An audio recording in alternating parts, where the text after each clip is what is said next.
United Nations Economic and Social Commission for Asia and the Pacific, and Sustainable Development Policy Institute. I welcome you all on this launch event of SDG7 roadmap of Pakistan and the policy dialogue on tackling the policy challenges of Pakistan's energy security in the backdrop of recent energy crisis. So my name is Ubaidur Rahman, and I'll be moderating the session today along with some of the other colleagues from SDPI. And I think perhaps initially just to set some ground rules, the session is being live streamed and on Facebook and LinkedIn as well.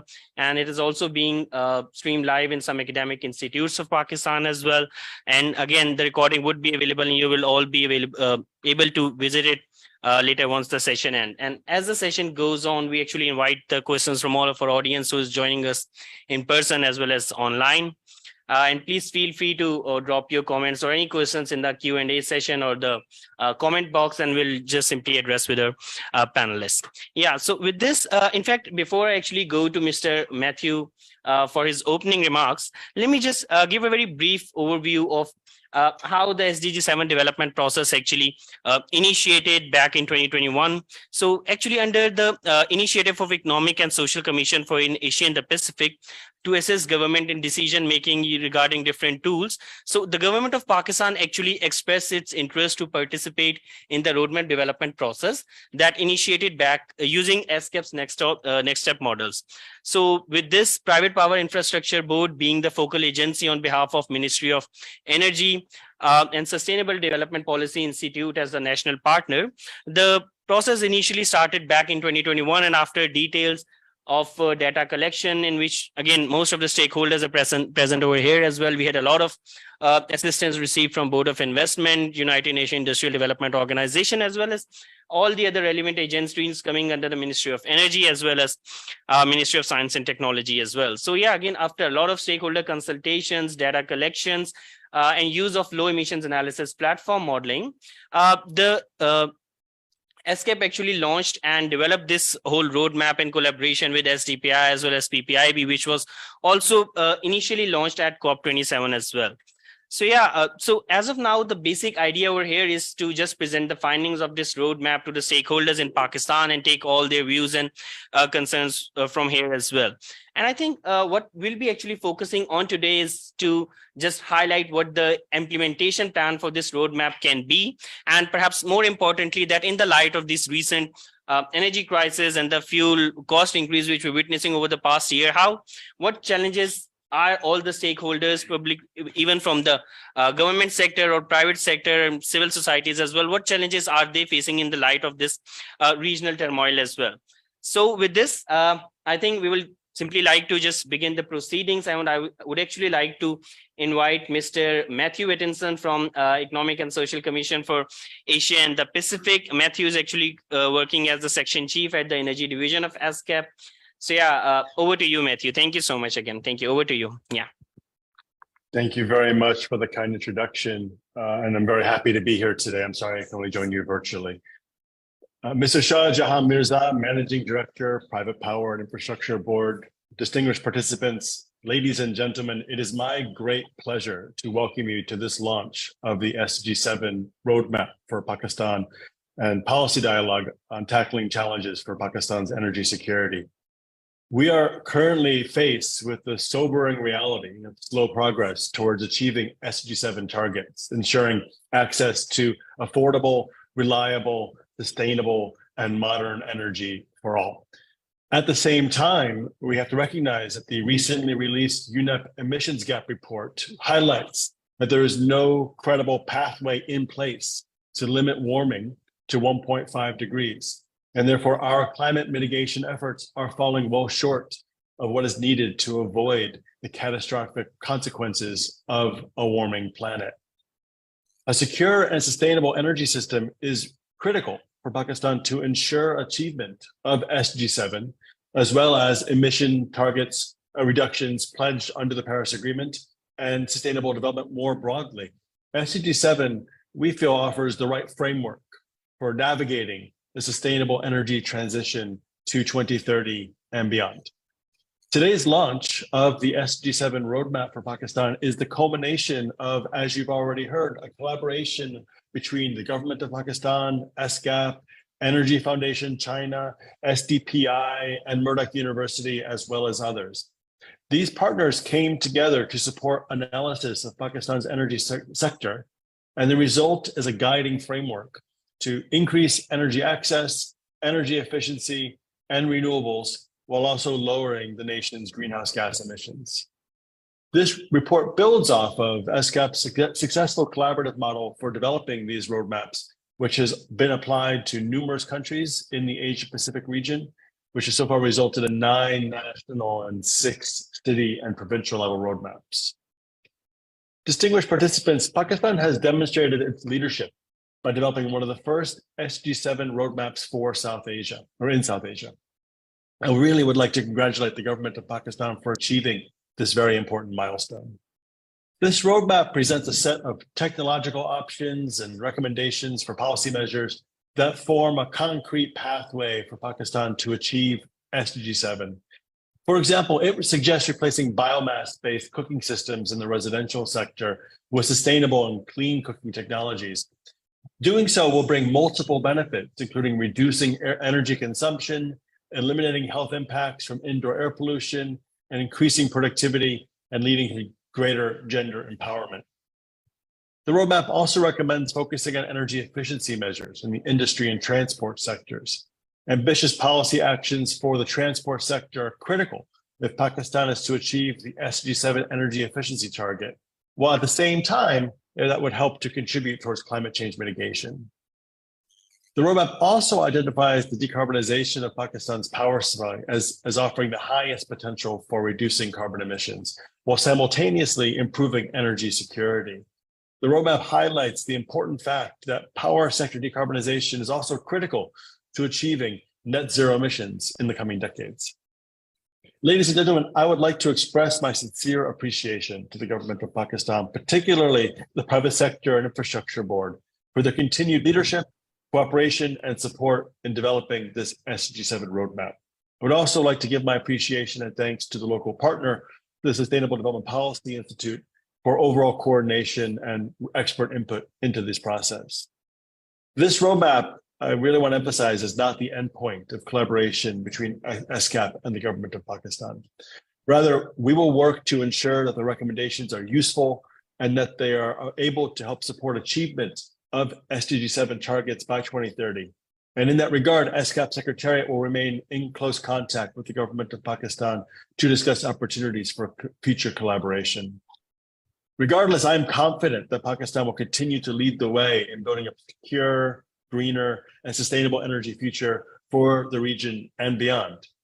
So taking this opportunity, I would again like to thank Mr. Shah Jahan Mirza for officially launching this roadmap. We really appreciate your support for regional collaboration and sustainable energy and count on your continued leadership. I wish you all a productive policy dialogue session.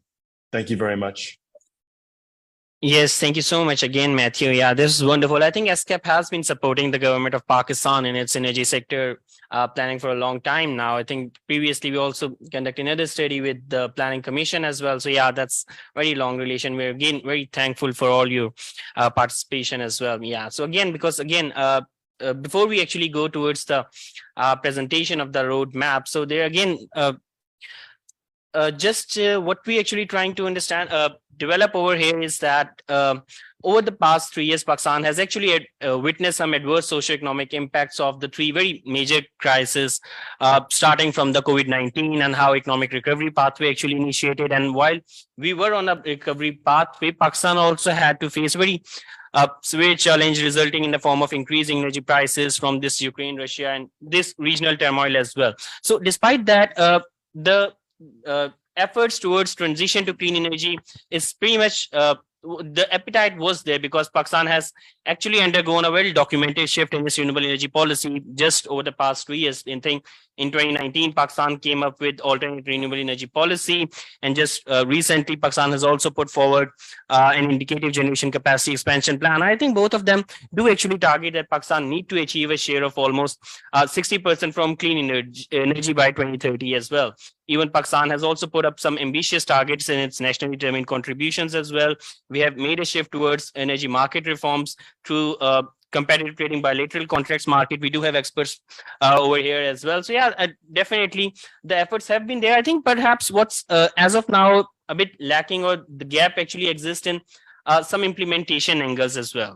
Yeah, so I think this is perhaps something which we also need to we'll be discussing over here today as well. So yeah, I think just to add one thing, that Mr. Shah Jahan Mirza Saab would be running perhaps a bit late because there was a very short call at the PM Secretariat. So yeah, but I think before that we have been joined by Mr. Muhammad Ayub Saab. Who's been working as the Deputy Managing Director for National Transmission and Dispatch Company under the Ministry of Energy.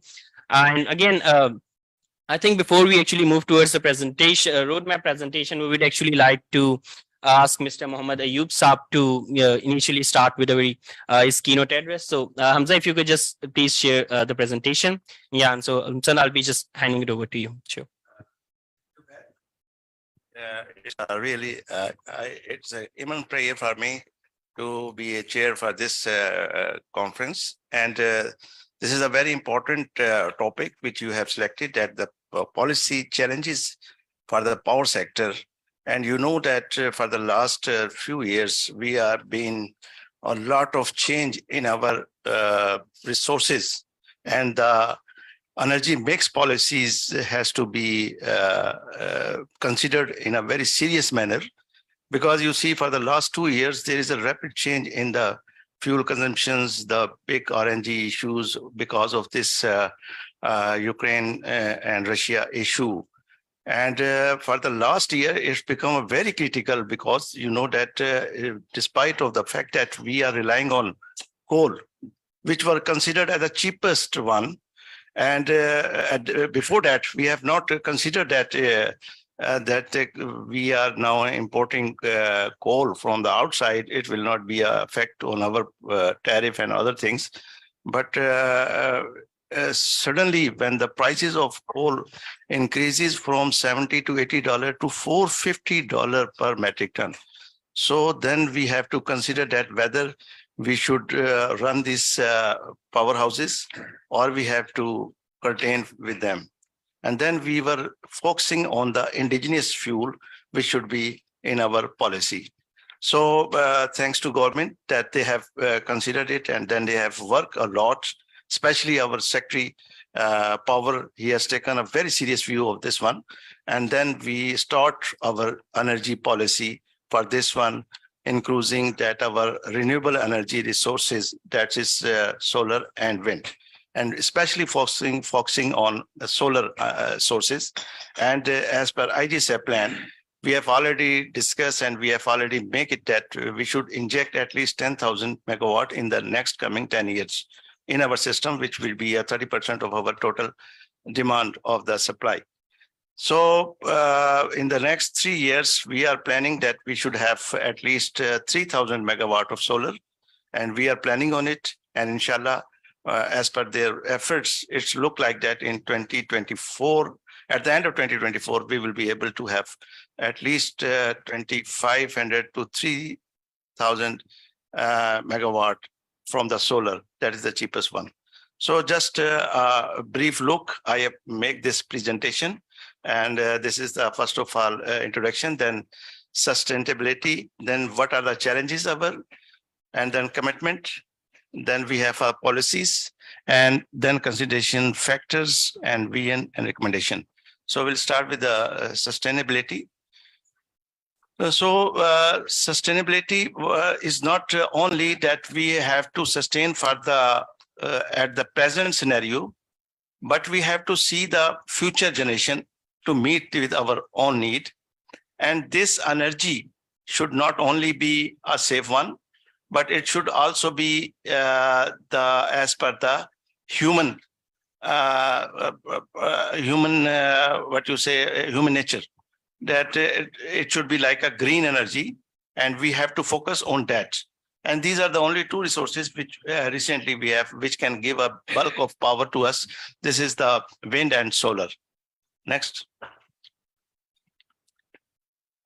You see the challenges which we are just facing is the highest electrification factors among developing countries, but electricity consumer per capita is quarterly of the world average, with an average around of 5.64%.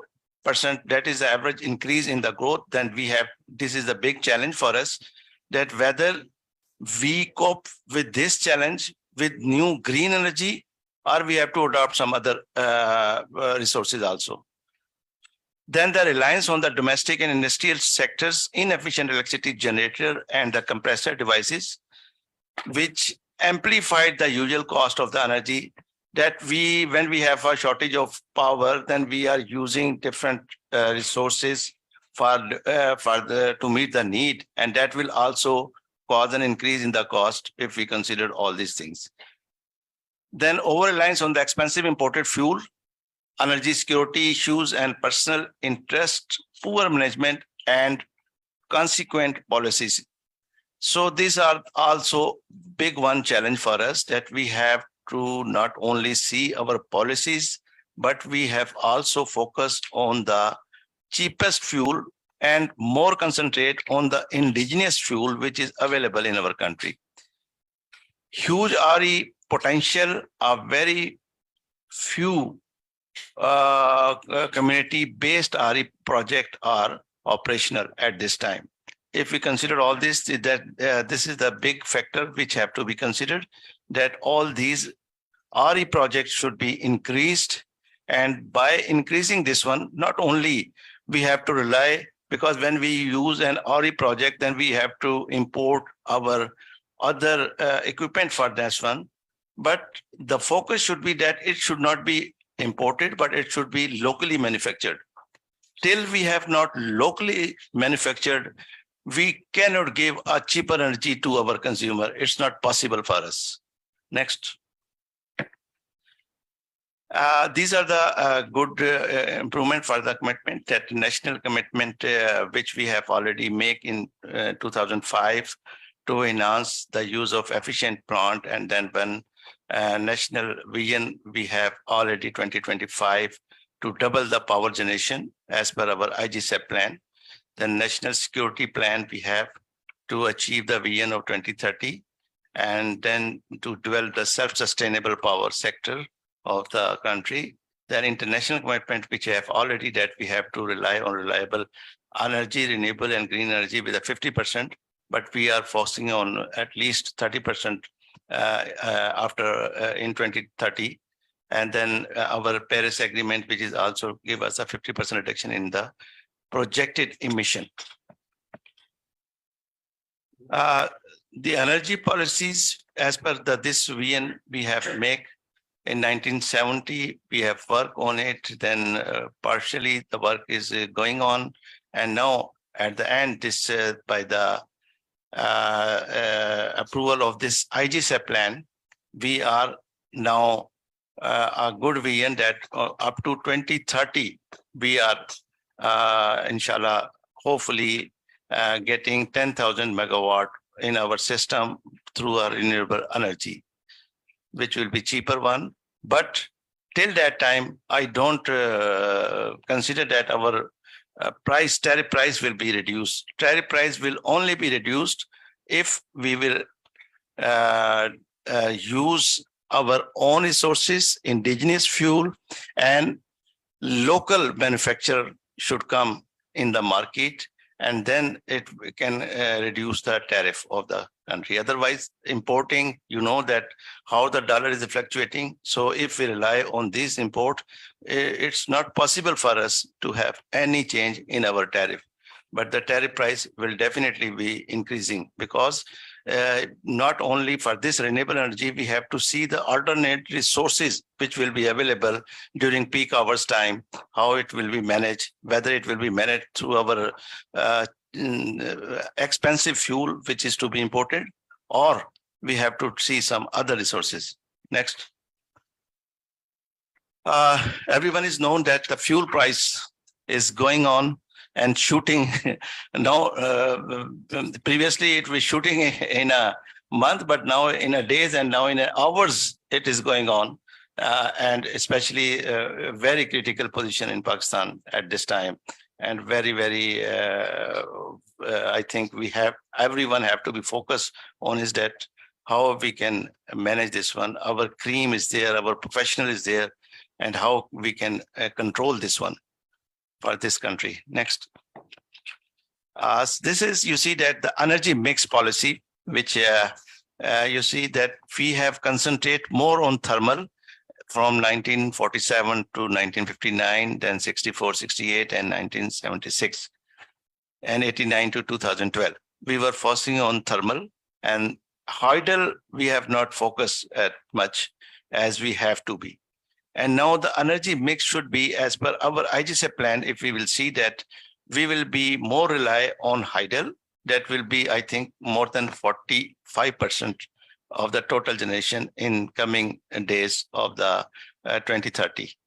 And the thermal and other fuel will be reduced too much that in 2025, I think only 5% we will rely on RFO and cheap, high price fuel of the country. The renewable is only 3%, nuclear is 12%, and hydro is 24%, and thermal is 61%. So this will be a reverse picture in 2030 that thermal will be reduced to 20%, and then hydro will be 45%, and nuclear and renewable energy will be increased up to 15 to 25%. Next. So you see, this is the potential which is available in our country for a solar. So the solar, now I think the world is focused on the solar energy. We have a different means that we can increase this solar. But what I have said previously, that it can only be possible a cheaper and good tariff for the public by have a local manufacturing of these all equipment like inverter, like panel, and like all these things. So that can give a breakdown to our big increasing price. Next. This is also a potential of our wind, which we are doing it. We are now have a survey of this one. And we have located different wind locations, especially in Jampir and in Hyderabad area where there is a big potential. Then we have a big potential in Balochistan also. We are focus on it also. And USAID has a very big survey, and then they have given a good report on this. And we are now planning how to get excavation of this wind energy to our national grid system. Next. So this is also a good technology, that a bioenergy, that we have to focus on this bioenergy. We have it will not only give us a green energy, but will also the garbage and other matter, which is a big issue for our country. We can get a green environment by using this type of technology. Next. So this is in 2025, we have given a picture that up to 2050, we will be, as per our vision, we will achieving this target of solar, and then renewable energy, then commercial, and then residential. This figure will be achieved in the coming next 20 years. Next. So recommendation is that the integrated energy planning, development, and implementations is quite necessary. Realization of achieving goal from renewable energy. This is the big one. We have to see the real picture, that how whether it is practically available, practically achievable or not. Only just giving us that we can get this 3,000 megawatt solar from the remote area, it's not possible. We have to see the operational issues, excavation issues, transmission line issues, infrastructure issues, and then the sustainability. We have to see that how it can be sustainable. Whether we have also planned that we should get this from the 11 kV distributed feeder. But I doubt that it's not possible for them, that because we have to first maintain the new conductors, renovations of these feeders, and then we have to control the tripping on the line, because by adding a generation on such type of unsustainable source, it is not possible to get this one. Then drawing a line between suitable sites and economical ordering of the technology, and removing limitation of grid and transmission infrastructure, encouraging the role of the private sector in infrastructure. This is a big one, major factor, that how the private sector should participate and come forward. And we have to outsource some of the projects as a model project to them, that whether they should come forward and how they can achieve a cheaper energy. I think that the example is the PIDO. PIDO is a very good working there in KPK, and they are now producing a very cheaper energy, and they are giving them to cheaper energy to their consumer. So the private sector role is a big one. And I think the improvement is only possible with the private sector role.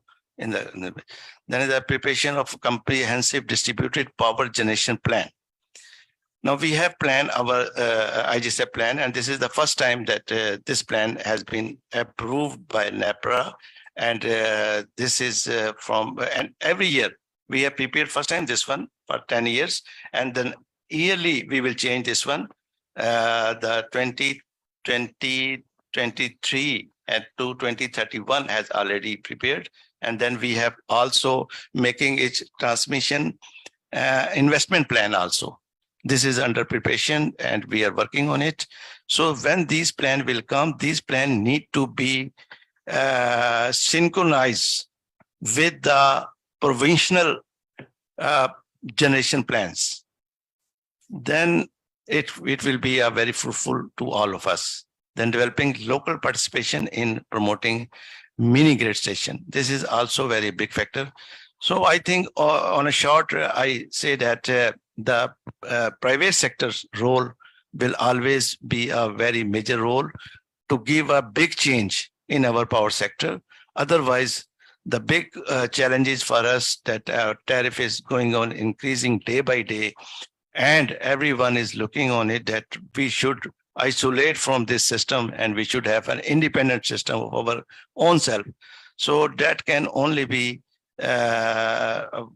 promoted through a local and private sector support, which I think is a question of the day, that how they can participate in our system. Thank you. Yes, thank you so much, Mohammed Ayub Saab. Very solid recommendations. And I really agree with the point that you mentioned, that tariff prices has to be reduced will be reduced once we start relying on the local resources. Because again, what we saw that if we just have a very summarized overlook of what the main challenges from the past 3 years were, that again, just because of our reliance on so much imported fossil fuels, we have very high costs associated with them. I think perhaps just in the recent Ukraine-Russia war, we also see that the political urgency to diversify the resources and make a reduce dependency on fossil fuels has also the potential to seriously impact and even derail Pakistan's plan for clean energy transition. So and I think for this, we personally believe that the government's initiative of bringing fast-tracking 10,000 megawatt of solar into the system is also very welcome as well.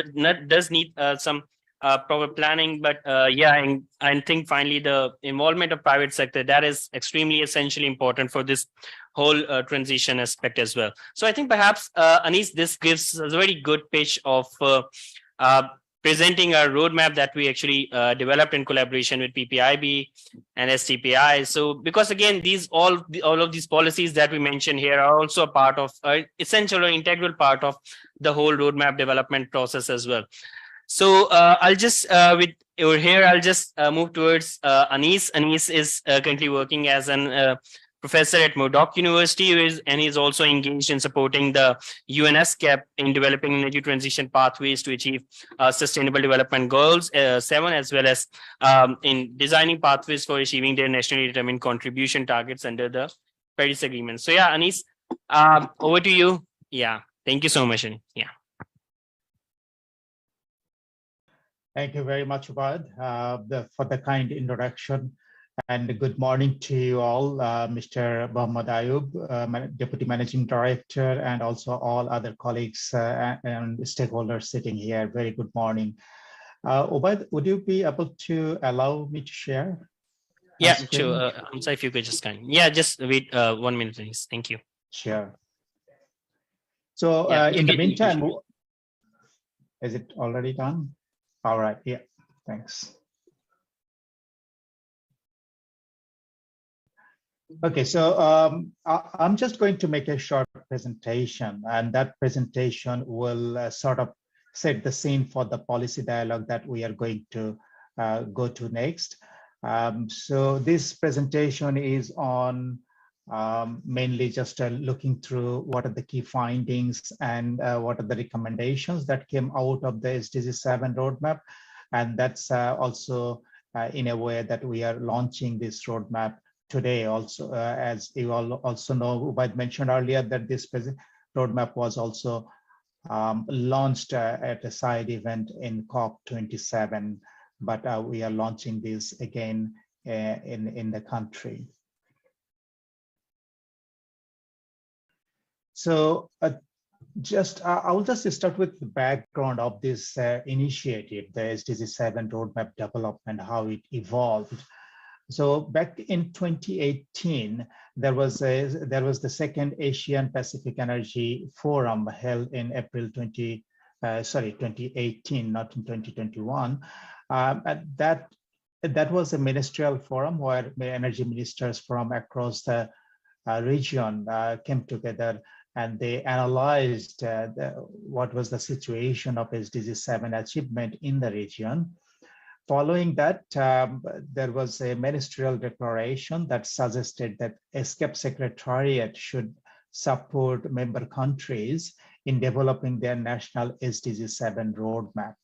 So as you can see that this is a request that came from the countries, and this is not a project that was solely developed by ESCAP and just rolled out to the countries.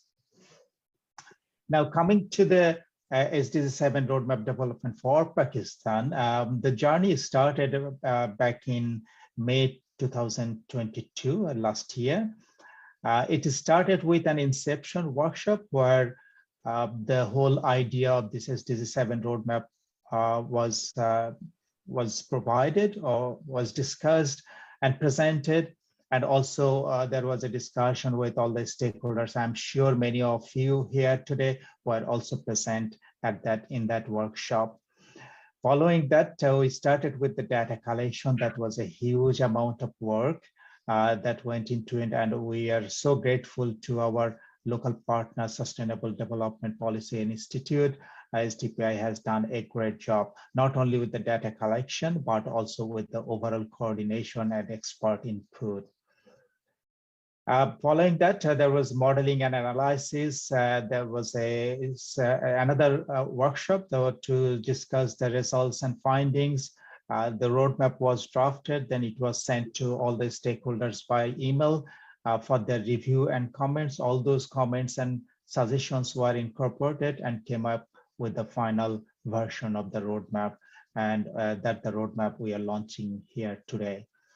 Now, one thing I would like to mention here is that the level of discussion and consultation that took place throughout the whole process, which was very important because ESCAP wanted to make sure that this is something is developed in recognition of the entire stakeholders, not only just discussing with the ministry itself, so that it reflects the context of the country.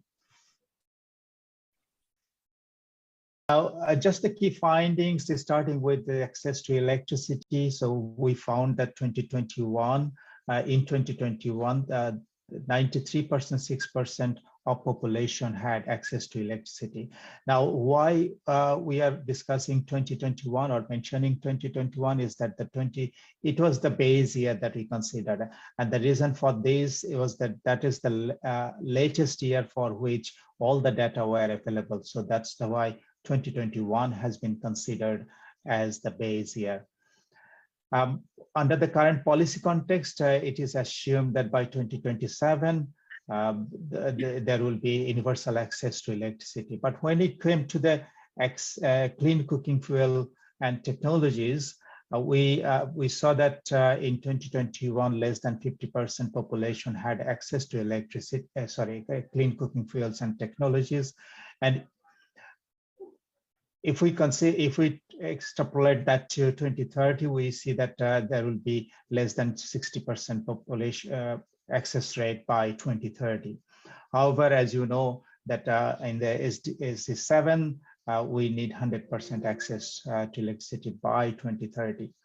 So there was a recommendation that the electric stoves for urban areas and ICS for rural areas should be promoted to fill that gap of 18.3 million households who do not have access to electricity at the moment. Now, for why the ICS was considered for the rural areas, just because of the affordability that also was suggested during the stakeholder consultation workshop that was held earlier.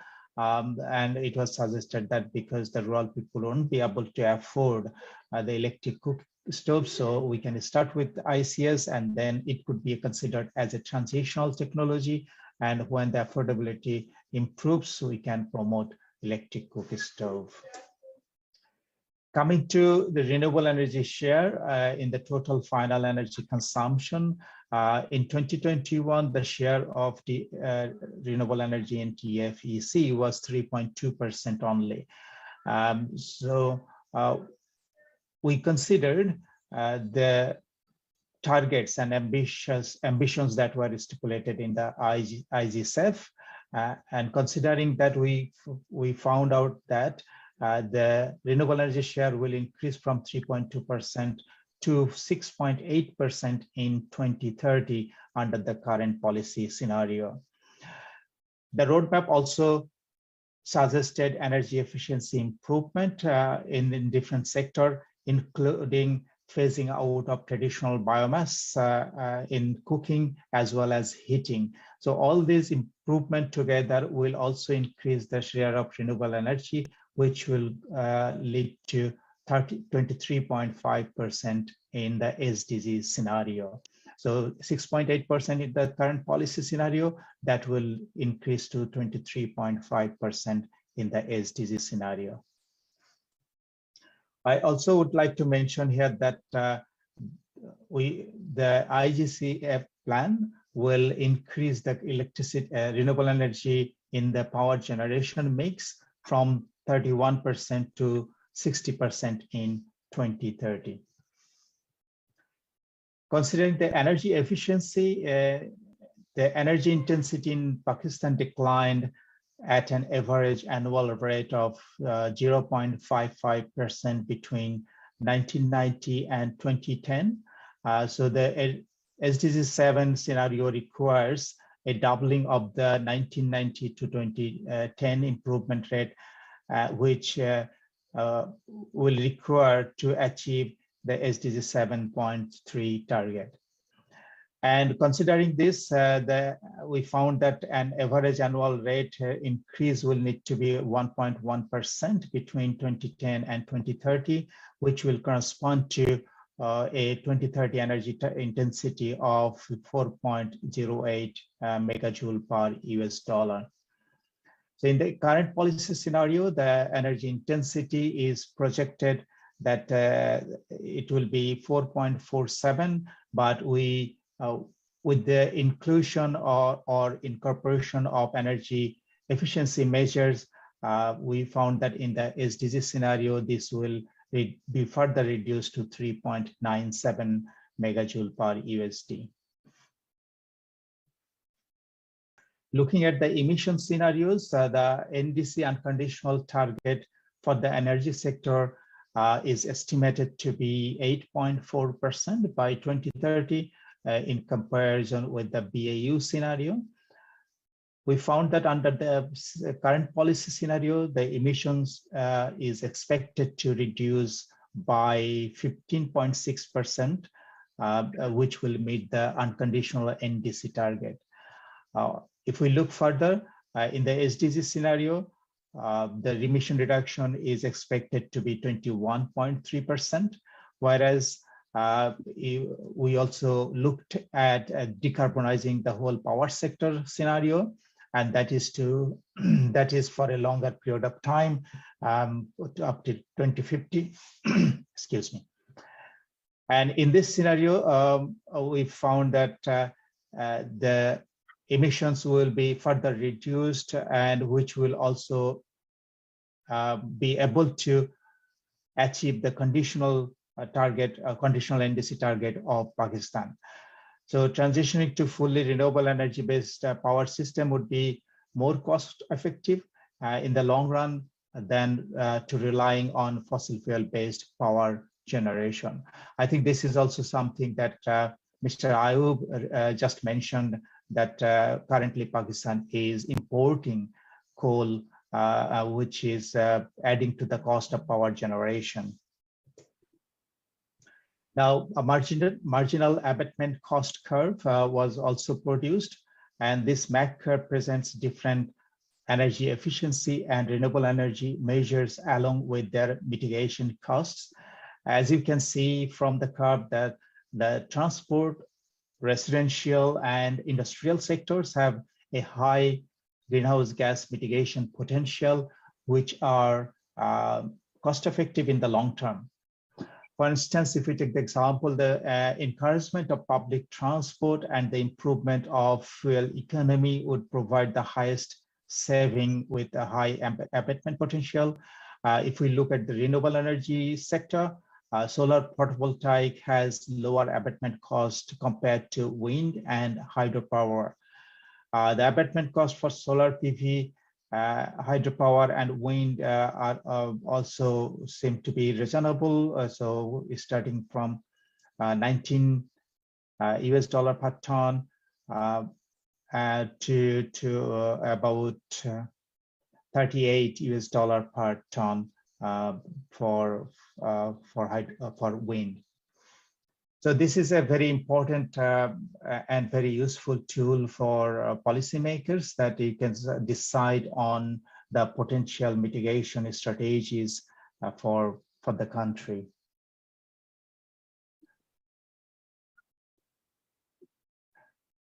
Now, the energy system of Pakistan is well positioned for an accelerated decarbonization effort, as the required net zero technologies in carbonizing its energy system are kind of readily available.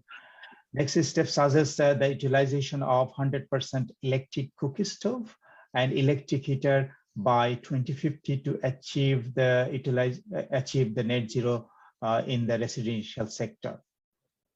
The adoption of 100% e-mobility is also critical to decarbonize the transport sector. In the industrial sector, what we find that fuel switching has a significant role, particularly when we switch the fossil fuel from fossil fuel to biomass and electricity. Fuel switching is also possible and can be implemented in the agriculture sector. The emissions will nearly zero in 2050. A very small amount of residual emission is due to certain limitations in fully decarbonizing the industry sector, as well as the non-renewable energy used in the rail and aviation sectors.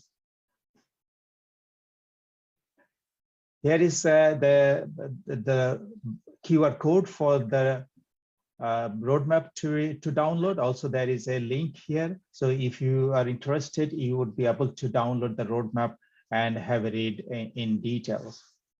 Just wanted to finish with this slide. So ESCAP really acknowledges gratefully the collaboration with the government of Pakistan, particularly with PPIB. The development of SDG7 roadmap has been the first step. So as you can see that there is a long journey ahead in relation to sustainable energy transition for Pakistan, but the SDG7 roadmap, of course, the initial step. How the success of this roadmap will be seen, it will be only seen when there will be some policy development or plan development based on the recommendations from the roadmap. And the last thing is that SCAP will be more than happy to continue the collaboration and happy to discuss with the government of Pakistan for the implementation of the policy of the recommendations, as well as to support any policy development in relation to sustainable energy transition. So with this, I will end here and hand over the floor back to Ubaid, and looking forward to the fruitful discussion in the policy dialogue. Thank you. Yes, again, thank you so much, Anis, and congratulations to all the team at SCAP as well as PPIB, and particularly Anis, Saladin. They have done a lot of hard work, and from PPIB, Shah Jahan Mirza Saab was actually one of the very leading person is that, as well as Muhammad Faisal Sharif, the Director of Projects Appraisal, as well as the team at STPI, including Dr. Hina Aslam, who's been leading the project, Nisma Rizwan, me, as well as Saleha as well. So yeah, again, congratulations to all of us. Hamza, if you could just display, we'll be actually sending all of you the roadmap over the email. We did have some copies over here, but yeah, we're actually, as API, we do have a policy of trying to go as less paper as we can use. So yeah, I will be just sending the soft forms to everyone. However, you could also just download from here as well. So yeah, again, thank you so much, Anis, and thank you to all. But I think just taking the lead from what Anis mentioned, that the success would actually be realized when the recommendations do find their place in policies and plans of the government of Pakistan. So I think that's actually one of the very reasons why we're all gathered here, because while we'll just start the policy dialogue, we will actually request each one of you to just let us know what do you think that needs to be, what implementation plan could be coming from your end as well. So yeah, that's something which we're actually very much looking on to. So Hamza, if you could just display the presentation, I'll just take a couple of minutes before I'll actually go towards Zulfikar Saab for his intervention. So yeah, again, I think next slide, please. Yeah, next one. Yeah, so I think the main idea over here is that what we're trying to address is that how the implementation plan could be actually developed across all the three key indicators of SDG7, which is energy efficiency, energy access, as well as the share of renewable energy, which perhaps Anis just recently mentioned. Because again, I think this is something that I've also previously pointed out, that over the regional turmoil which Pakistan has actually been facing over the past year due to Ukraine and Russia conflict, Russian-Ukraine conflict has actually made significant disruptions in the supply chain of the energy sector of Pakistan as well. Just to quote some figures over here, the average GDP growth has actually slowed down by 0.5%, and the spending, which this is actually the figure for the Asian countries and not particularly for Pakistan, but the spending which the countries had from this GDP has actually increased from 9% in 2020 to 16% as of now.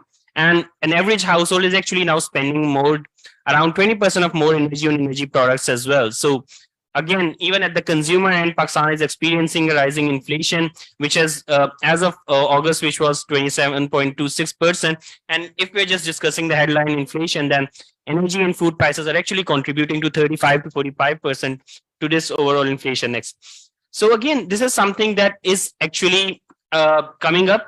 And the crisis has actually derailed many countries from the SDGs targets as well. For example, just to quote one figure, as of 2021, almost 670 million of population was expected to be without access to electricity by 2030. And again, in the backdrop of this recent crisis, there are additional 10 million more that is anticipated before the outbreak of pandemic as well. So the gap has widened since 2022, as almost 20 countries with least access to electricity holds 76% of population. Pakistan lies in that region as well. And 90 million of the population in Asia and Africa that initially had access to electricity are no longer able to afford it as well. So yeah, so with this, I think we'll just simply initially start with our theme of energy efficiency, where I actually initially request Mr.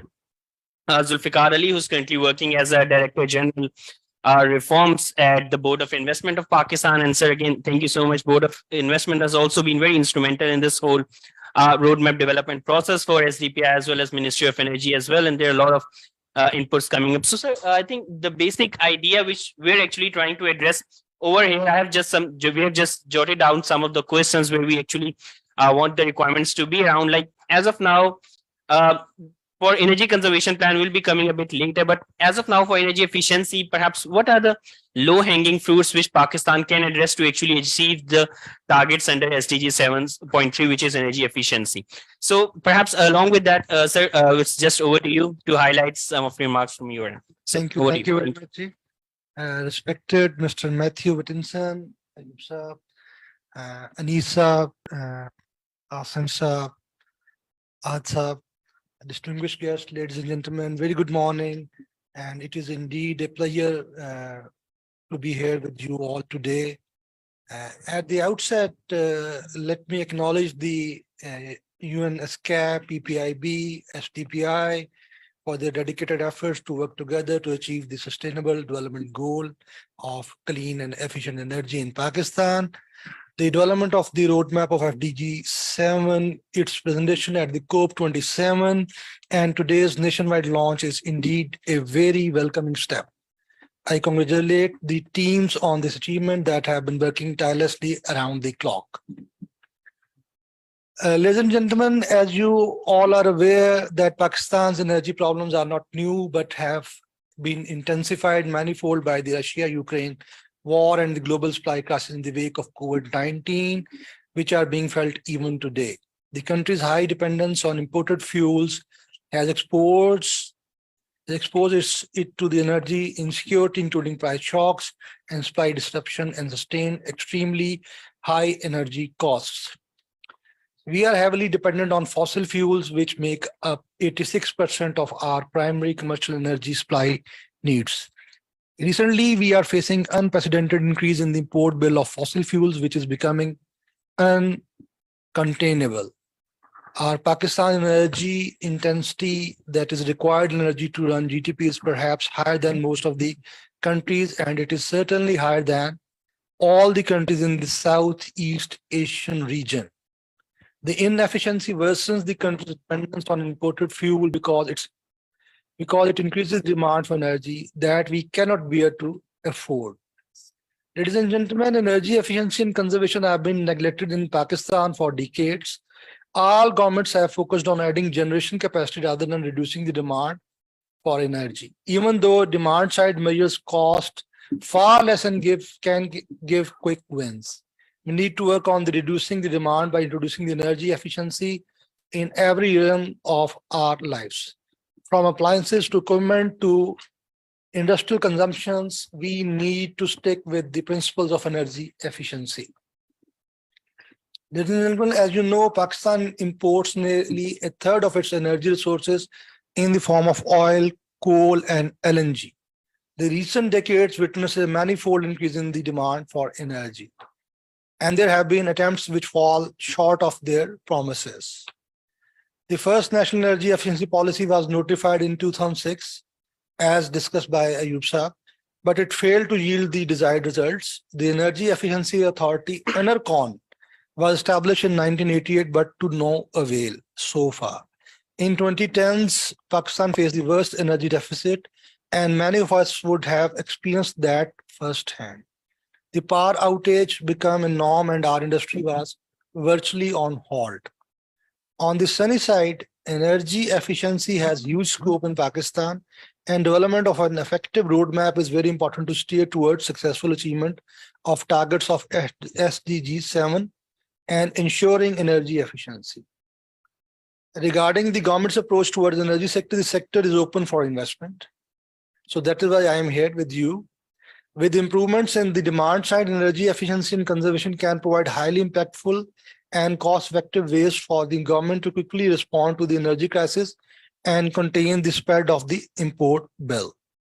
I believe, and you will agree with me, that Pakistan should fast-track implementation of minimum energy performance standards for appliances such as motors, lighting, air conditioners, refrigerators, and water and space heaters, which could bring substantial cost savings for household and lessen the burden on the national grid. Ladies and gentlemen, you must have read in the newspapers that only 2 days ago, the cabinet has approved the different measures in which at least we are going towards the energy saving fans from the 1st of July this year. Ladies and gentlemen, Board of Investment, being the National Investment Agency, is open to work with all federal and provincial stakeholders to attract investment in the sector and bring in the cost-cutting technologies which ensure energy efficiency at all operational levels, may it be household consumption or industrial operations. We are working and open to bring in investment and facilitate the businesses in solar and other renewable energies as envisaged by the Prime Minister of Pakistan to bring in solar energy in Pakistan. Energy efficiency is the need of the hour, and we are open to assist all the federal and provincial stakeholders in attracting investments and facilitation of businesses. So we are here to promote all the projects which any government office want to project in the different investment seminars and conferences all over the world. Ladies and gentlemen, to stay afloat, Pakistan has to transition towards energy efficiency, clean, sustainable, and reliable energy mix. Today's event is a trend-setting milestone which aligns with national objectives, that is transitioning towards clean energy. It is very encouraging to note that government is focusing on the renewable energy resources, especially solar energy.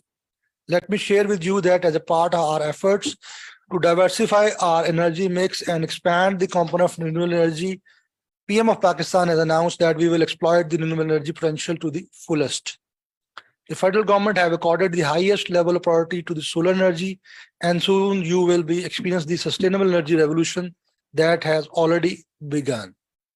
And we have already instructed by the Prime Minister's office to switch to the solar energy for the all government ministries and departments all over Pakistan. So before closing, I reassure you that BO is open and very eager to work with all the stakeholders to make more investment in affordable and clean energy sector. We as a National Investment Promotion Energy, a promotion agency, and as a trusted national partner, believe that together we can bring unprecedented investment inflows in many sectors of the economy, including energy sector, to help this country in controlling the menace which time and again have depleted our precious resources.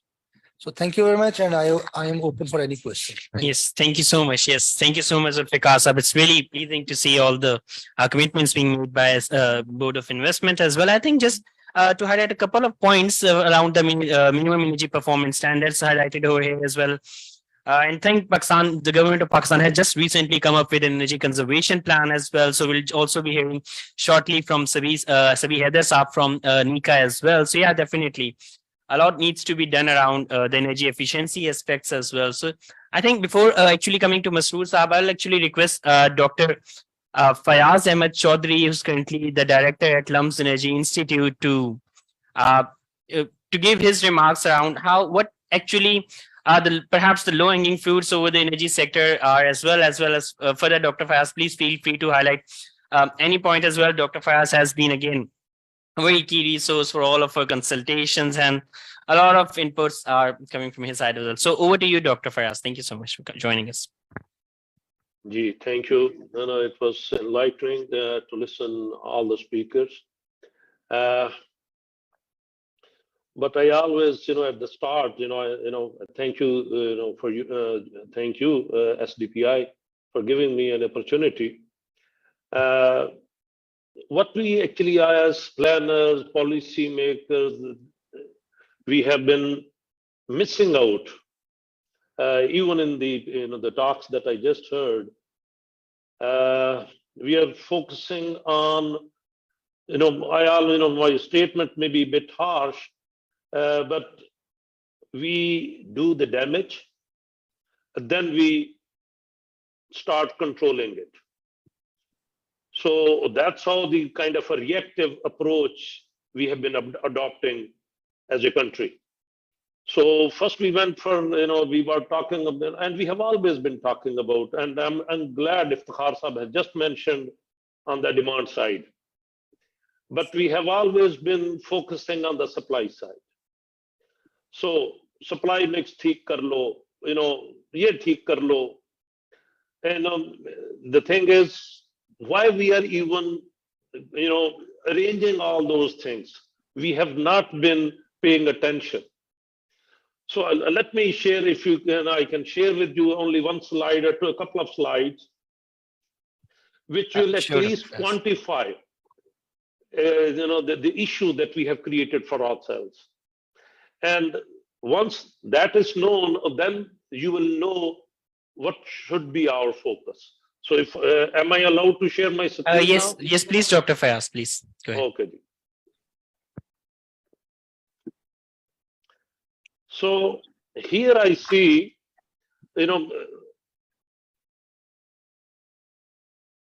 so that this is already known. We spoke about, Ayub Saab spoke about. So we are fixing our energy mix. So whatever energy mix we had, we are having currently towards 2030, about 70% of our generation mix will be renewable. Hydro 40, renewables 23, uranium, I'll call it, green. So if you total this one, it's about 70%. So here we are in the right direction.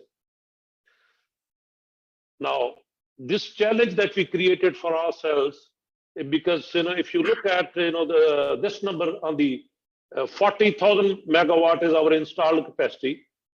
About 81% of our load is towards north, and about 19% is south of Guddu. So locating our generation and optimizing our transmission system use and overall losses. So all these things, they come into integrated system planning or integrated resource planning that I will talk about later. But this is where we are. So this is transitioning. We are going from here to 70% of renewable, which is okay. But this is our reserve margin, or our installed capacity on the left-hand side. It's that bar, that blue bar that you see, and this orange line is your demand, monthly demand, and your sort of capacity margin is this lighter blue line, it means we are not short of generation in the next 7 or 8 years. So we do have adequately planned generation, and if we implement it properly, so we will not be short of generation. We will always stay more than 15% of our generation capacity, our needs, as far as the current. But this margin can further be increased by the recommendation that I'm going to give in a minute. So if you look at the right-hand side, when the dollar was 158 rupees, so this is what our capacity and generation, our energy, costs are. And that's how they're increasing till 1230 at the same rate. But these numbers have, substantially increased due to our dollar exchange issue. So we will be paying over 3 trillion rupees, if we supply this demand, whatever we have forecasted. So this is so currently, let's say the 16 odd, so as you can see, we are going renewable. That's why our energy cost is reducing, but our capacity charge is increasing, or rather doubling. So we are about 800 odd capacity payment right now, which we are going to 1600 odd, million rupees, or 1.6 trillion rupees as a capacity payment in the next 7 years, because we are adding hydro, we are, those are capital intensive projects. So our tariff is going to increase slightly, but our energy payment will be reducing because we are going renewable. So these things need to be. Now, this is the graph that I was talking about. So everybody should memorize this graph. And this is, from 17 till today, means 15th of November. This data is plotted each hour. And Ayub Saab knows this graph. because he has been a general manager system operation. So what I'm talking about here is our base load is only last year it went to 8,000, but all the previous 10 years it stayed at 7,000. So that number one should know. 7,000 megawatt from 2010 till 21. Only in 21 we went to 8,000. So it means 4 months, November, December, January. The portion that you see here, the darker blue, 4 months. These are winter months. So this is our demand, and our demand these days goes to, let's say, 12,000, 4,000 megawatt of variation during winter. Now, what is our demand? What we supplied in 21? This is not the demand. This is the actual supply number. Supply number was 24,564. But the demand was 28,000, because we do not say that this orange color. This is the demand that we do not supply, because these are high loss feeders. These are forced load shedding. We always do, even in winter, if you see. So in winter 2,000 to 2,500, and in summer about 3,500 or 3,000 megawatt we do not supply, and we do not intend to supply, because we have problem in recovery, of those, expenditures, because those are high loss feeders. Unless we fix those, things, so we will not be supplying. This is as per the Parliament decision. Now, what is the demand? Last year we took, high pride in at the Ministry of Energy and everywhere, that our demand of June 29, this is the exact number, June 29, 2022, our demand was 30,000. Oh my, mere bhai, ye kis cheez ki demand hai? What are we trying to do? We, for the last 12 odd years, I never, crossed 11,000 in winter. And, now only last year I touched 12,000. So what is my demand? This 18,000 megawatt of NTDC system, excluding K Electric, is cooling load demand. So it means, which is a relatively short-lived demand. So this, to supply 18,000 megawatt demand, I require at least 23,000 megawatt of installed capacity, which will cost you about almost $100 billion. $100 billion if you include generation, transmission, and wire to your home. So it means I'm putting my country through this, which is a relatively short-lived demand, I would say. My peaking that I'm trying to supply is through that much of investment on the supply side. I'm not doing anything on the demand side. So why even this demand is there? It is not due to transportation. It is not due to something else. It is all our bad housing designs. In summer, as I said in the beginning, what we do? We do damage and then we control. Similarly, we designed our houses wrongly, no insulation whatsoever. All our 1,000 years of knowledge base, we threw it in the garbage bin. We removed our roshandans. We removed our high ceilings. We made dabbas, and then tried to control it through air conditioning. This is what we have done as a country. So 20,000 odd megawatt demand, if you include K Electric, is our cooling load demand. By yes, a little bit of efficiency on fans, a little bit of efficiency on motors. You may do maybe a couple of 1,000 or 3,000 megawatt of savings or energy efficiency improvement. But the big elephant in the room is missing, which is your house. So in winter, we do space heating. Let me, give you the measure. So this is, that's why we are in the circular debt. This, if you look at our demand, monthly winter demand is about 8 terawatt hours. And across the whole 12 months, if you do not only, let's say that throughout it's a winter season in the country, you will still be able to sell your energy 96 terawatt hours. So all that 820,000, and for winter, you only require the 12 to 13,000 megawatt of installed capacity. And when we are talking about 40, which is we installed, I showed you the number in the beginning, all that 26,000 megawatt capacity that we added is to supply only this 47 terawatt hours, which is your load factor is less than 30%. So how can you recover this money? You will never, because your loading factor is so low. So it means while we need to curtail this demand through appropriate measures, we have to change our building designs going forward. And there are many technologies available even for the current housing.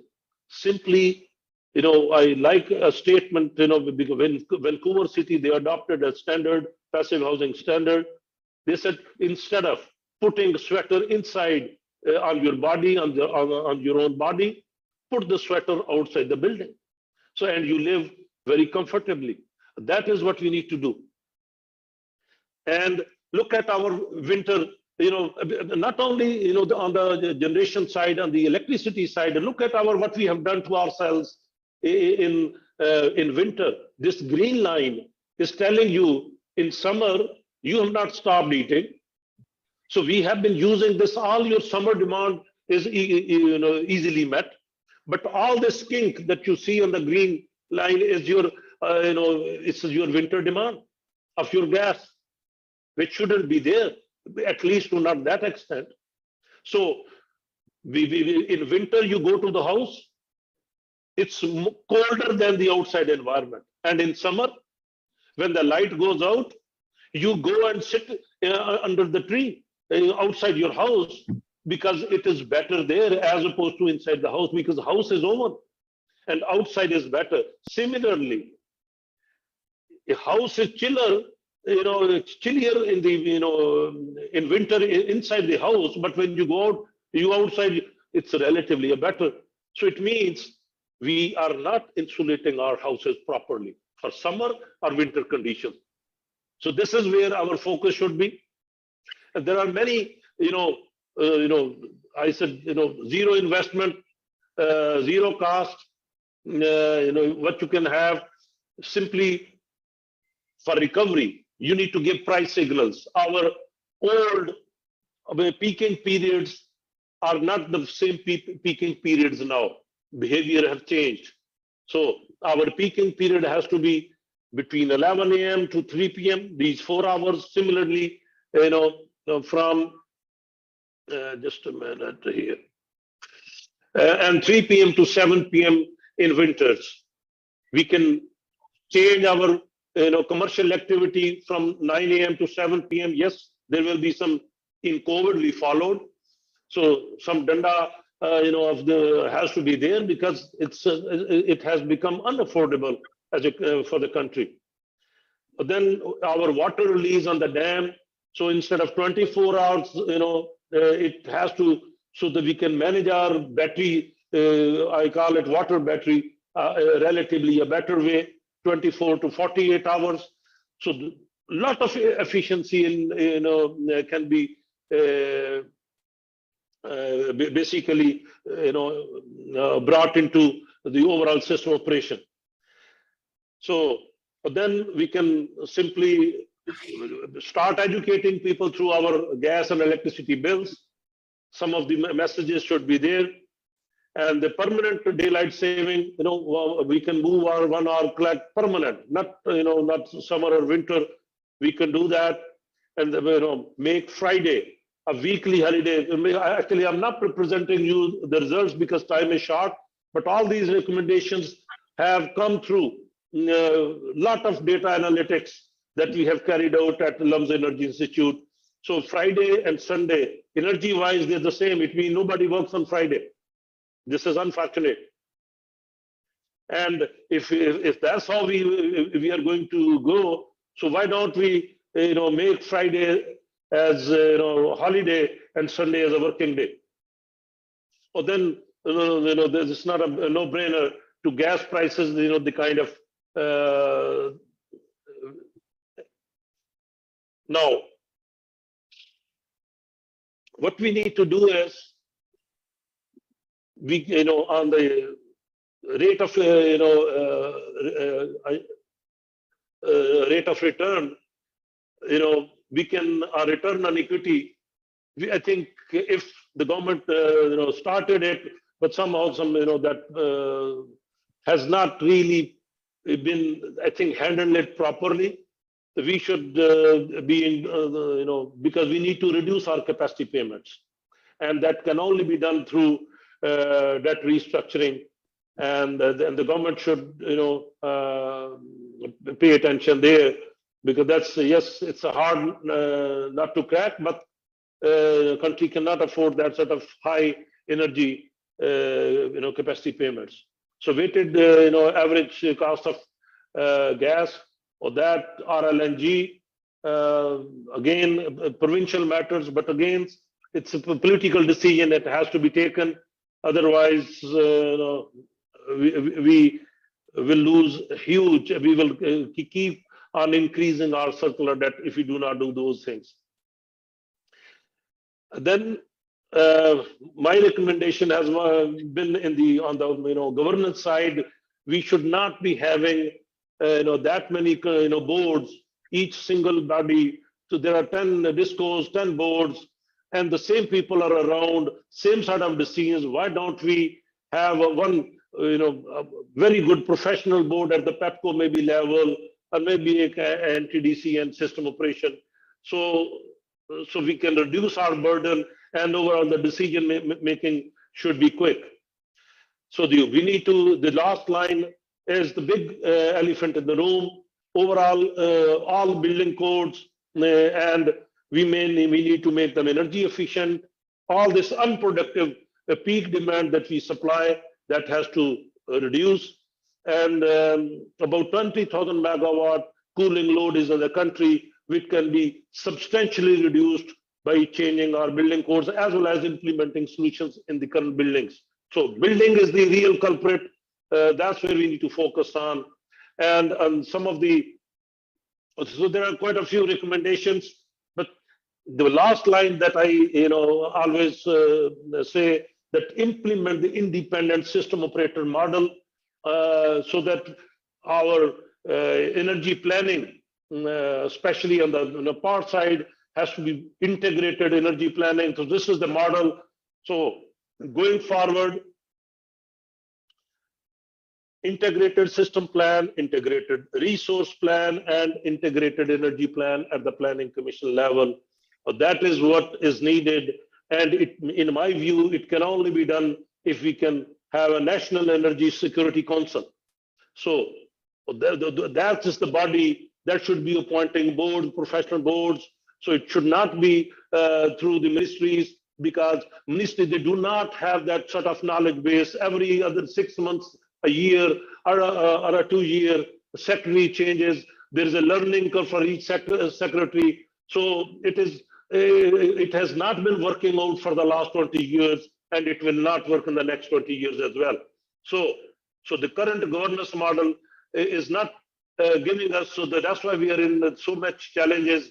So this job is of the top professionals should be hired in that Energy Security Council, who knows the job and how to prepare policies at the policy level and execution plans.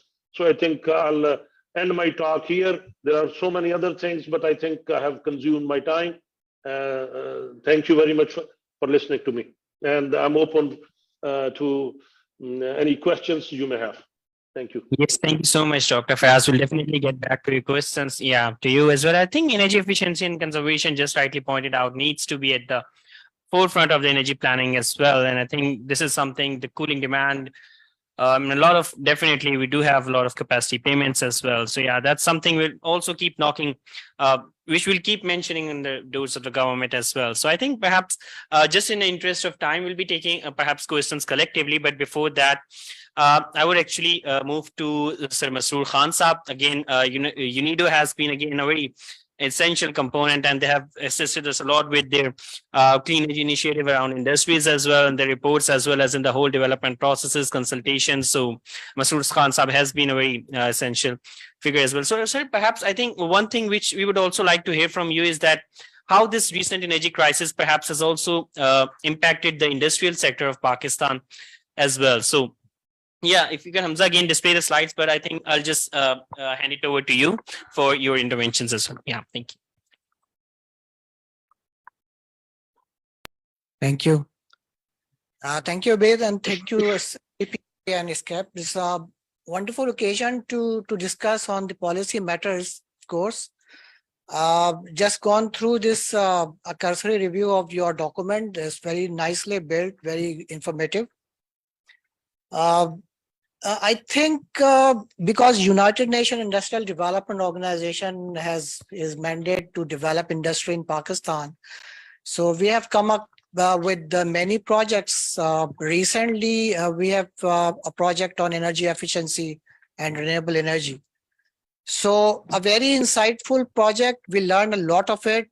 We have been with the industry for quite a lot of time. Unfortunately, the industrial sector has been not been getting any incentive from the policies so far on the energy efficiency, because what we have seen in the industry that right now, according to our survey that was actually surveyed in the 50 industrial units, there is a potential of around 30% energy saving, because the minimum saving that we did accomplished is 8%, and the maximum was around 35%. On the average, it was 24%. So this is the actual data. It is not based on any estimation. It is not based on any guesstimation. But of course, the industry which have been able to get out of it the project, and still, I must say that a good sort of potential still exists. So this was just based on the 50 industrial units that we covered. So when we talk about energy intensity, when we talk about business as usual, and as you have mentioned, the 3 scenarios, and you are working for getting that close to that particular target. But I think apart from this data gimmicks, because I personally feel that the source of data sometimes is certainly not very, very much reliable data. So, but if you really go to the industry, you will realize that how much potential exists in the form of the energy efficiency. Industry is gearing up for the renewable part of the decarbonization, because this is an easy solution so far. Now, this is a mature technology. And you can see that high-end products like having the capacity of around even 25 megawatt has been installed in, let's say, a sector of the cement industry by a single party. So a lot of has been done in the industrial sector now, because now we are coming with innovative storage systems in the industry, which can be synergized with these sort of equipments. But energy efficiency of Viscor is a different ball game. It is a very different proposition and a very difficult proposition.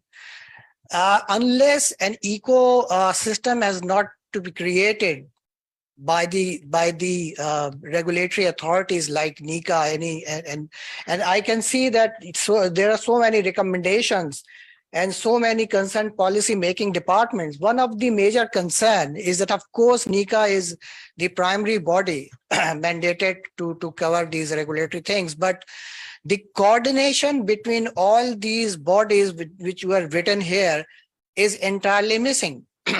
So this is one of the part of the problem. Another thing is that we've been able to take into consideration that whatever we have policy in the past, is there any any data on the effectivity of these policies, what these policies ask for, what we attain in the end.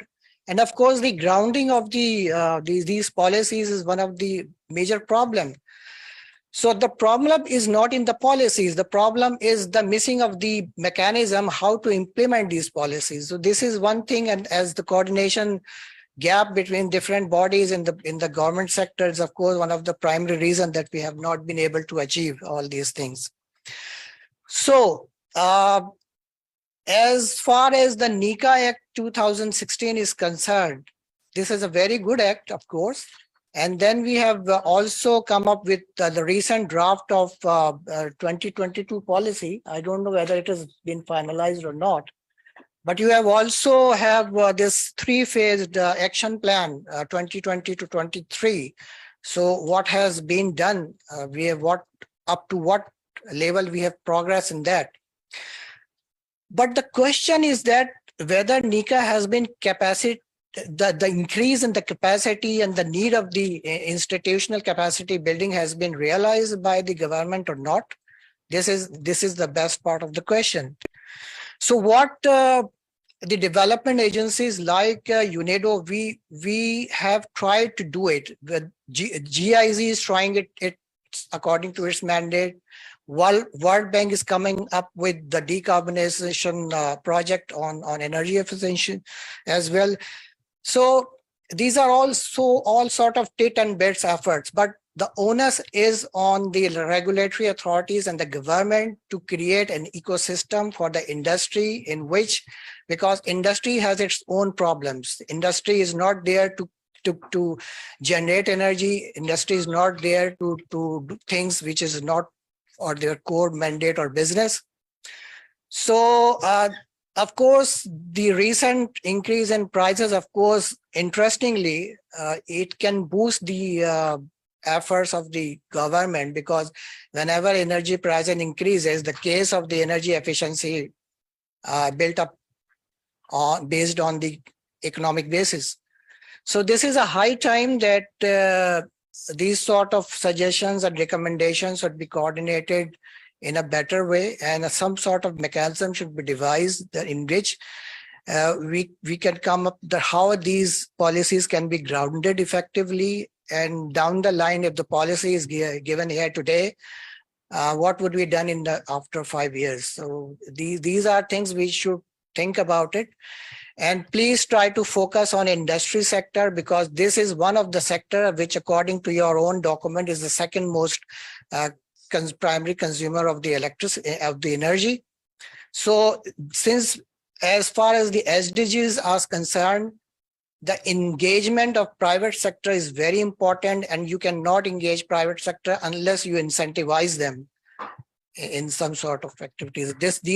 So this is my short my feelings, because this is very close to my heart. So these are things I like to share with you. Thank you so much, Mr. Khan. So I think very valid point. We do need to create a very friendly and enabling environment for the private sector definitely to come in and respond. I think perhaps just before we actually move to Nika to perhaps some all these suggestions which have been put forward to them as well, I think we'll initially just take another industrial expert. We've also been joined by Dr. Ikra Mushtaq, who's also an industrial expert as well as faculty member at Government College University. So Dr. Ikra, perhaps if you could like to highlight some aspects from your end around energy efficiency prospects as well. So yeah, over to you, Dr. Ikra.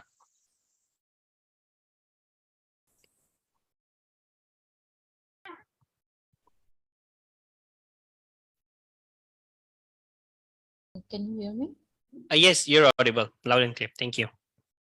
Thank you, STPI, for giving me an opportunity to talk about an emerging and debating issue in the global as well as national policymakers, the Sustainable Development Goal. The Sustainable Development Goal 3 has mainly three targets. First is access to clean and affordable energy. Second is renewable energy. And third and most important is energy efficiency. So why I said it the most important variable, because the energy efficiency is the key to achieve all of these goals. Energy efficiency is mainly measured in terms of intensity. It is basically the amount of energy which is used to produce output. If industries are able to produce more output using more energy, they are said to be energy inefficient. But if they are producing more output using less energy, they are called as energy efficient industries. Energy efficiency is one of the easiest and most cost-effective way to combat climate change, to reduce cost, and to improve the competitiveness of business. Energy efficiency is also a vital component in achieving net zero emission of carbon dioxide, through decarbonization. Therefore, the economies around the globe are continuously striving to use less energy to produce more output. In order to achieve this objective, efficient energy appliances and efficient production methods are being employed in developed countries so that more output can be produced using less energy. As far as I am concerned, I believe that industrial sector is very important in this regard, particularly for developing countries like Pakistan, because we can get more benefit by engaging industry efficient productive methods in industrial sector. Some of the benefits which I have been highlighting here are, first is the production in the industrial sector is heavily relying upon imports. Energy imports are the major component of import bill. So if we could provide efficient energy appliances and efficient productive manufacturing methods to these industries, we would be able to reduce this import bill. Second and important key is that industrial production, introduction of energy efficiency in the productive method will help our industries to become more competitive, and it is evident from the experts that global clients prefer to use clean production, which is aiming to reduce greenhouse gas emission. To give you an example, I will discuss the case of Sialkot Industries, sports industry in Sialkot. Sialkot sport industry is one of the major exporters in Pakistan, which is exporting around $450 million per annual. Currently, the exports of Sialkot are rapidly increasing, but the intention from international policymakers and international communities have been reducing, mainly because industries in the Sialkot are producing cheap and low quality products. As an academician and researcher, I'm closely linked with the sport industry in Sialkot. The major concern which they have been highlighting that is increase in energy bill, due to which the cost is going up and their products are becoming less competitive in international market.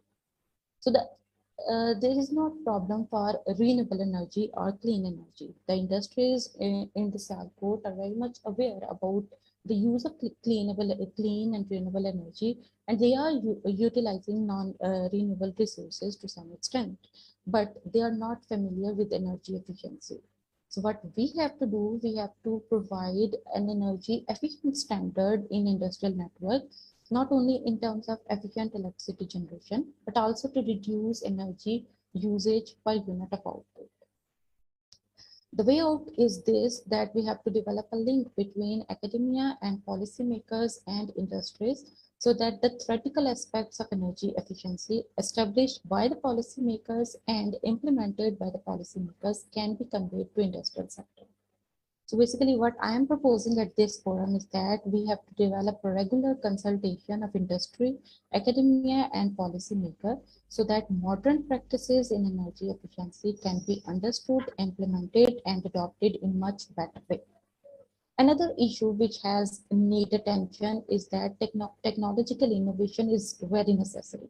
Energy efficiency and renewable energy is win-to-win for any economy, and for which we need investment to introduce energy efficient productive methods. As highlighted by Dr. Fiaz, that investment, they are open for investment. So I suggest them to develop an industrial efficiency center which will support technological innovation and the adoption of efficient practices to enable industrial network of Sialkot, particularly in the sports industry, so that they can use cost-effective production methods.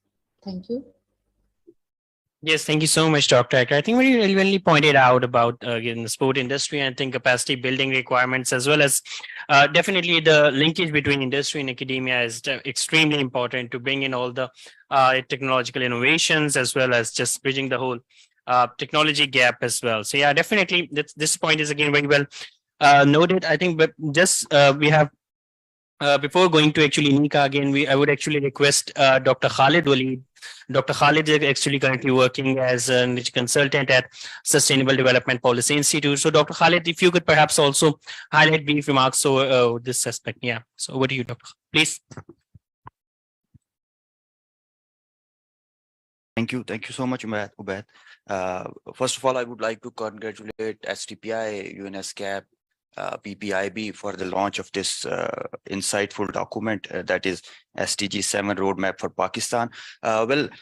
In terms of energy efficiency, I think experts have mentioned Dr. Ayub Sahab, Masroor Sahab, and representative from Nika will go to the details in technical aspects. I think we need to discuss the production function approach of energy efficiency as well.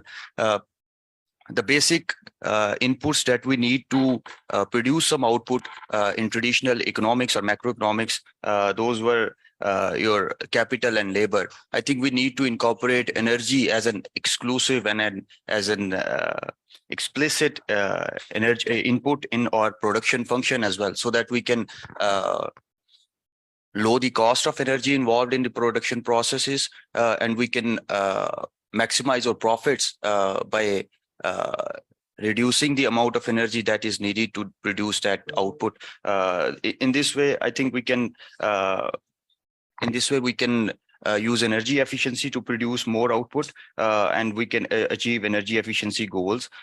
So if I just put some data from IEA here, from 1990s, I think almost 100% drop. There has been 100% drop in energy efficiency measures in developed countries, but developing countries are lacking, particularly Pakistan. We are lacking on the grounds, like we lack in coordination between agents, government, industry, academia, private partners, multilaterals, or international donors. And then there are some sunk costs associated with it. In Pakistan, we are having a very worse kind of trade deficit. We cannot afford to import highly efficient products to promote energy efficiency. If we do that, the cost is or high rising imports. Then there is we need to spread awareness in household level. We need to spread awareness, like Dr. Ikra has mentioned, that industrial sector is very aware of renewable energy sources. They are implementing solar panels. They are using in some cases they are using windmills, but they are not aware of energy efficiency and how to conserve energy and how to use efficient production methods. Then there are some our development partners. I think our development partners need to understand that if we want to pursue the goal of higher energy efficiency, we would be needing some funds as well in terms of promoting efficient energy appliances, in terms of promoting energy efficiency. So what I recommend is that we are having financial constraints. We need to address the issue of sunk cost. Dr. Fayaz rightly mentioned that our building code needs to be updated, our building materials need to be updated, our nature of our entire construction industry need to be updated. We need to use efficient appliances, but the cost again is it will increase our imports. Our development partners, international development partners, are also sitting over here with us. I think what I propose is we need some sunk cost related investment coming into Pakistan from foreign partners, so that we can build on efficient energy appliances. Then second thing that I propose is the coordination between agents. Dr. Ikra rightly mentioned that there is a need for academia, industry and policy makers coordination. I would like to add private sector in this coordination as well, so that we can we can produce efficient electric appliances within the Pakistan. That in this way, our import bill can be reduced. Lastly, awareness at household level, awareness at industrial level, awareness at commercial level. And lastly, which I cannot stress more, is the need of energy audits. We need to conduct energy audits regularly in our industrial sector. Ayub Saab is sitting over here, and representation from NICA is sitting over here. Energy audits are required so that we can get a know-how that what sort of measures are required, in what ways we can conserve electricity, and what are some inefficient practices in industry and commercial sectors that are being that are going on, so that we can plan on and we can build roadmaps to achieve SDG7. I think that's enough. And thank you so much, Ubaid. Over to you. Thank you so much, Dr. Khalid. I think this also sets a very good pitch for Sabi Hedesab from NICA, because we have actually heard about pulling demand, industrial efficiency started, minimum energy performance standards as well, coordination between different agents. And I think just after this, we'll also be hearing from Engineer Asam Ayaz Saab about electric vehicles as well. So I think perhaps, I think the most important one, just Pakistan, the government of Pakistan has also launched its energy conservation plan as well. So perhaps in this whole approach, perhaps if you could just hear from you as how NICA is actually also coordinating to respond to all this situation as well. So yeah, thank you so much. Thank you, Ben. Assalamu alaikum, ladies and gentlemen. Good morning.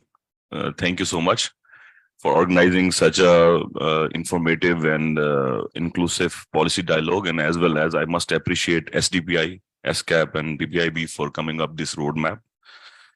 I would like to start with thanking Dr. Fiaz Chaudhry Saab for explaining the problem as it is that we are facing, and our continuous oversight of the demand side management of the energy. I also appreciate that you referred to the nudging towards the energy efficiency and conservation in the building sector, which has been traditionally very, very inefficient. I would like to start with the remarks of Zulfikar Ali Saab from BOI, and to explain that some of the initiatives that have been taken by NICA. He referred to the initial steps of ENERCON in 1988 and how we have not been able to capitalize on that initiative. Well, there are multiple challenges. Challenges have been explained by all the distinguished speakers over here. I would like to say that for the past 3 years, the first thing that we started as a National Energy Efficiency and Conservation Authority was to look at what should be the strategic plan for energy efficiency and conservation in the country. And the first thing was the building block was SDG7 and the goals under it. We also thought that how we should, operationalize or implement energy efficiency and conservation across the economy, and in the economy, especially 5 key sectors. There is one building sector, transport, industry, agriculture, power, and petroleum on the generation side. So we said that first we should start it with institutionalization of energy efficiency and conservation. So the comment that was referred by Masroor Saab also, that the regulatory environment or regulatory framework is not there. So first start with that.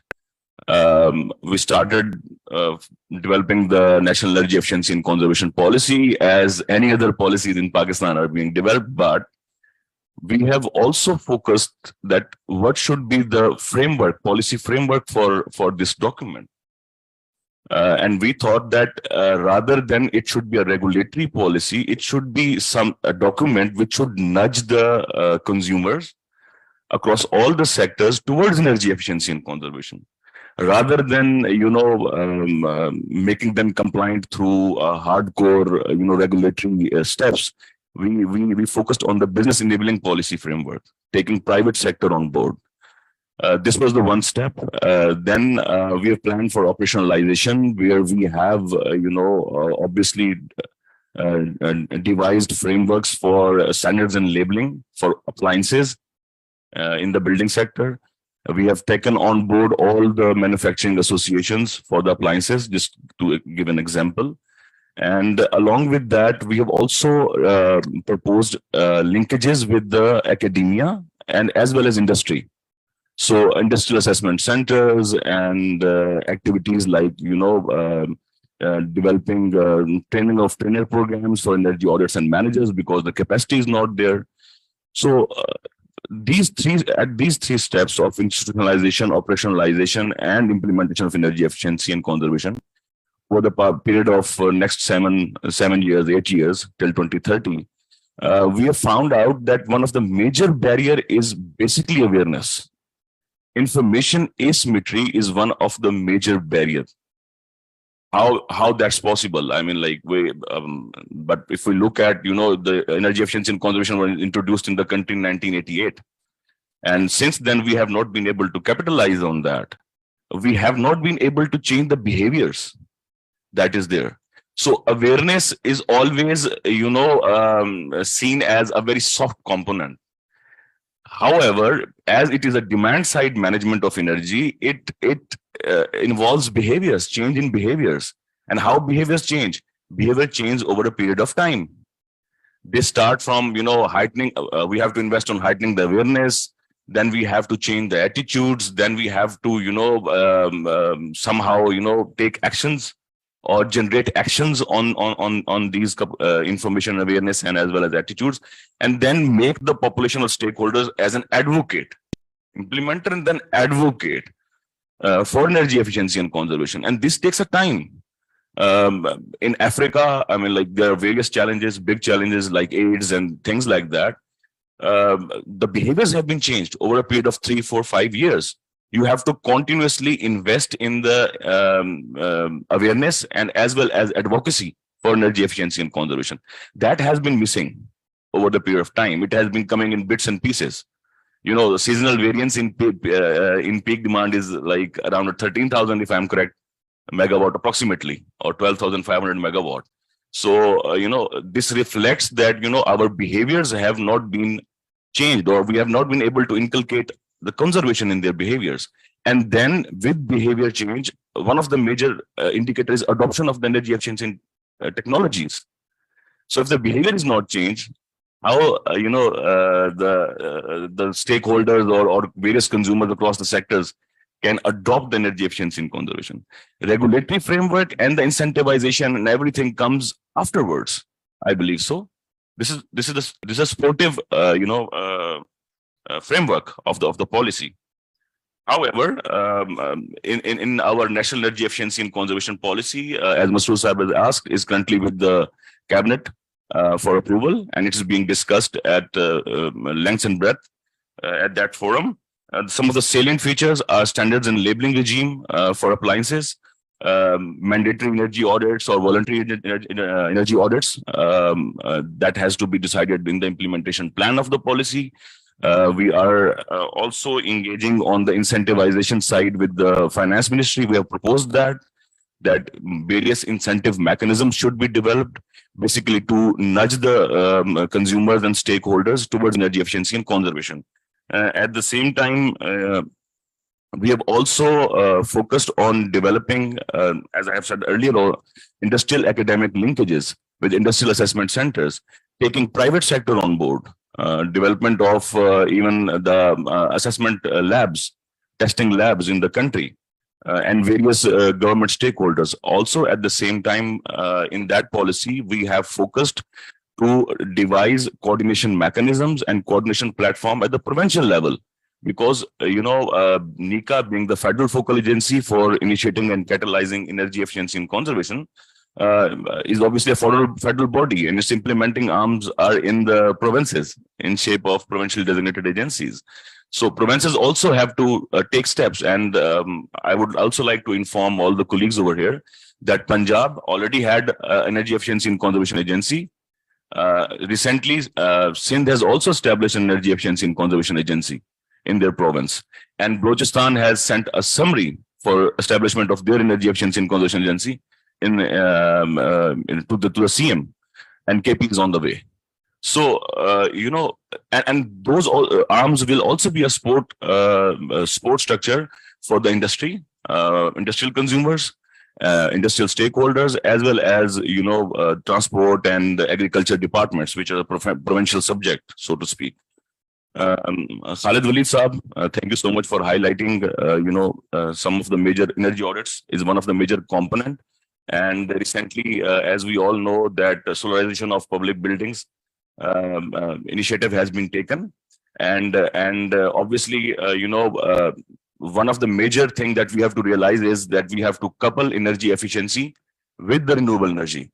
So energy efficiency, I believe that it comes first. First, we have to do energy audits, and then obviously we move on towards renewable energy to actually draw the impact or a good impact from renewable energy initiatives that are there.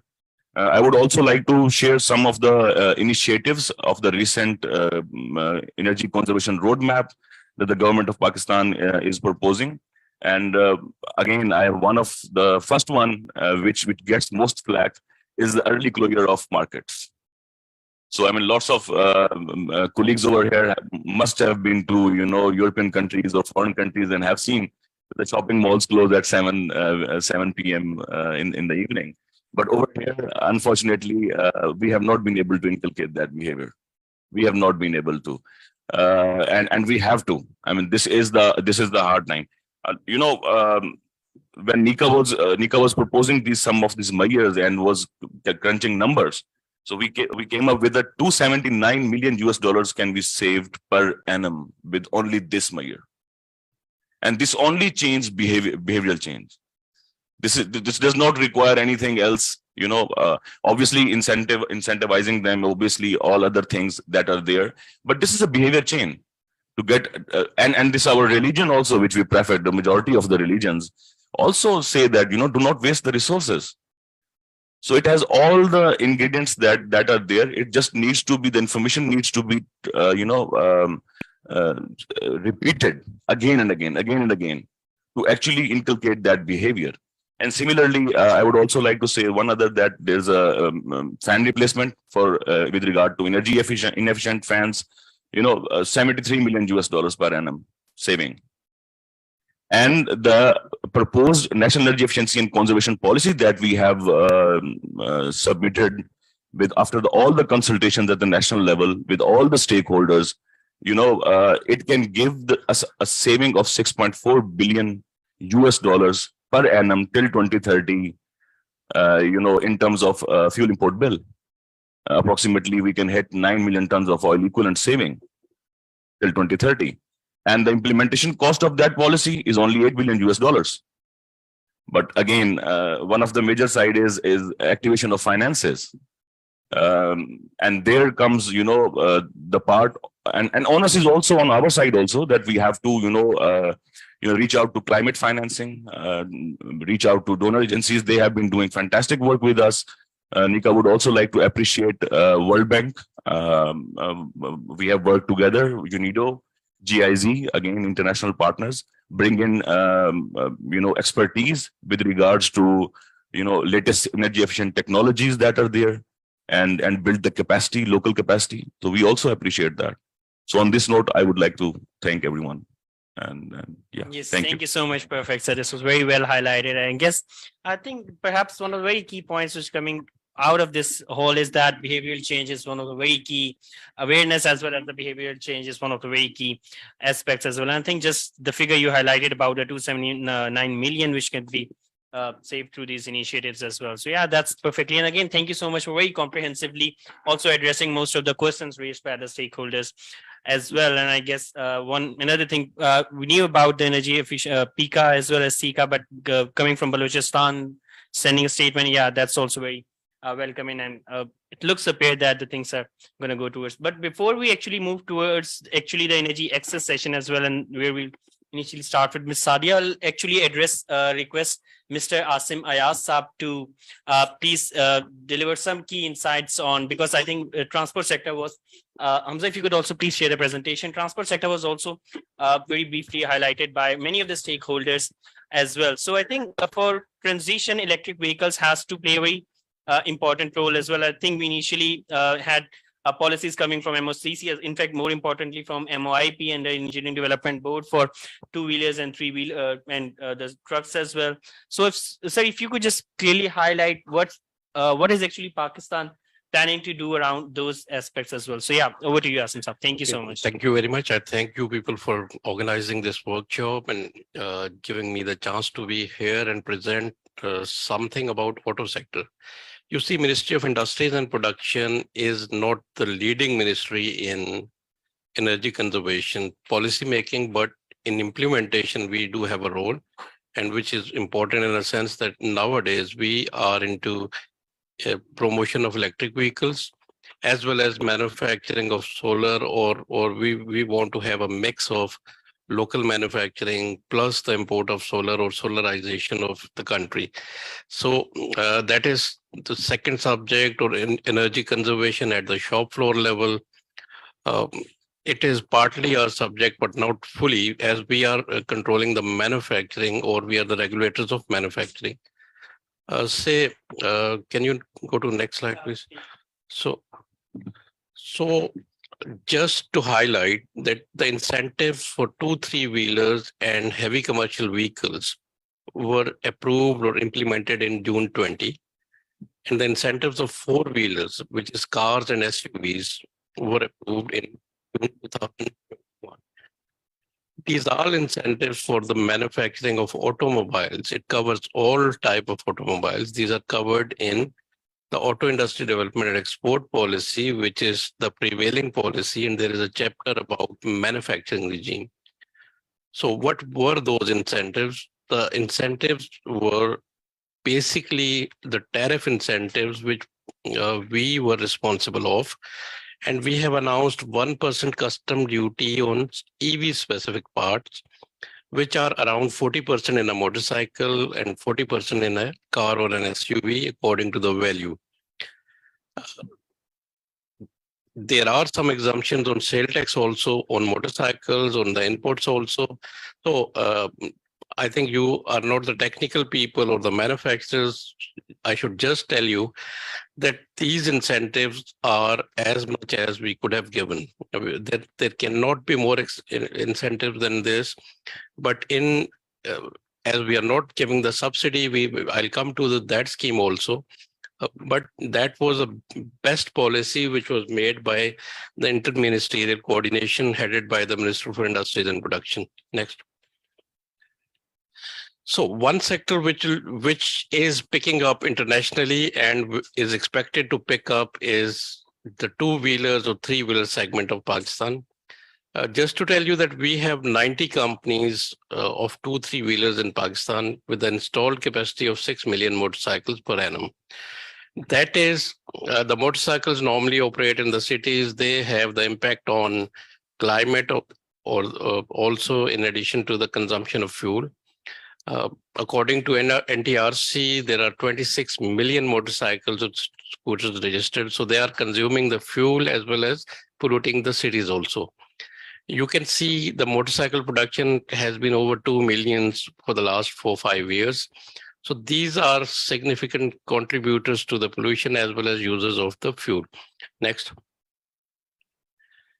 Now, when we launched the EV policy, I just want to tell you that what have we done and what are the issues normally we face, because this is starting now. Last year, we had the production of 7,400 units of electric motorcycles.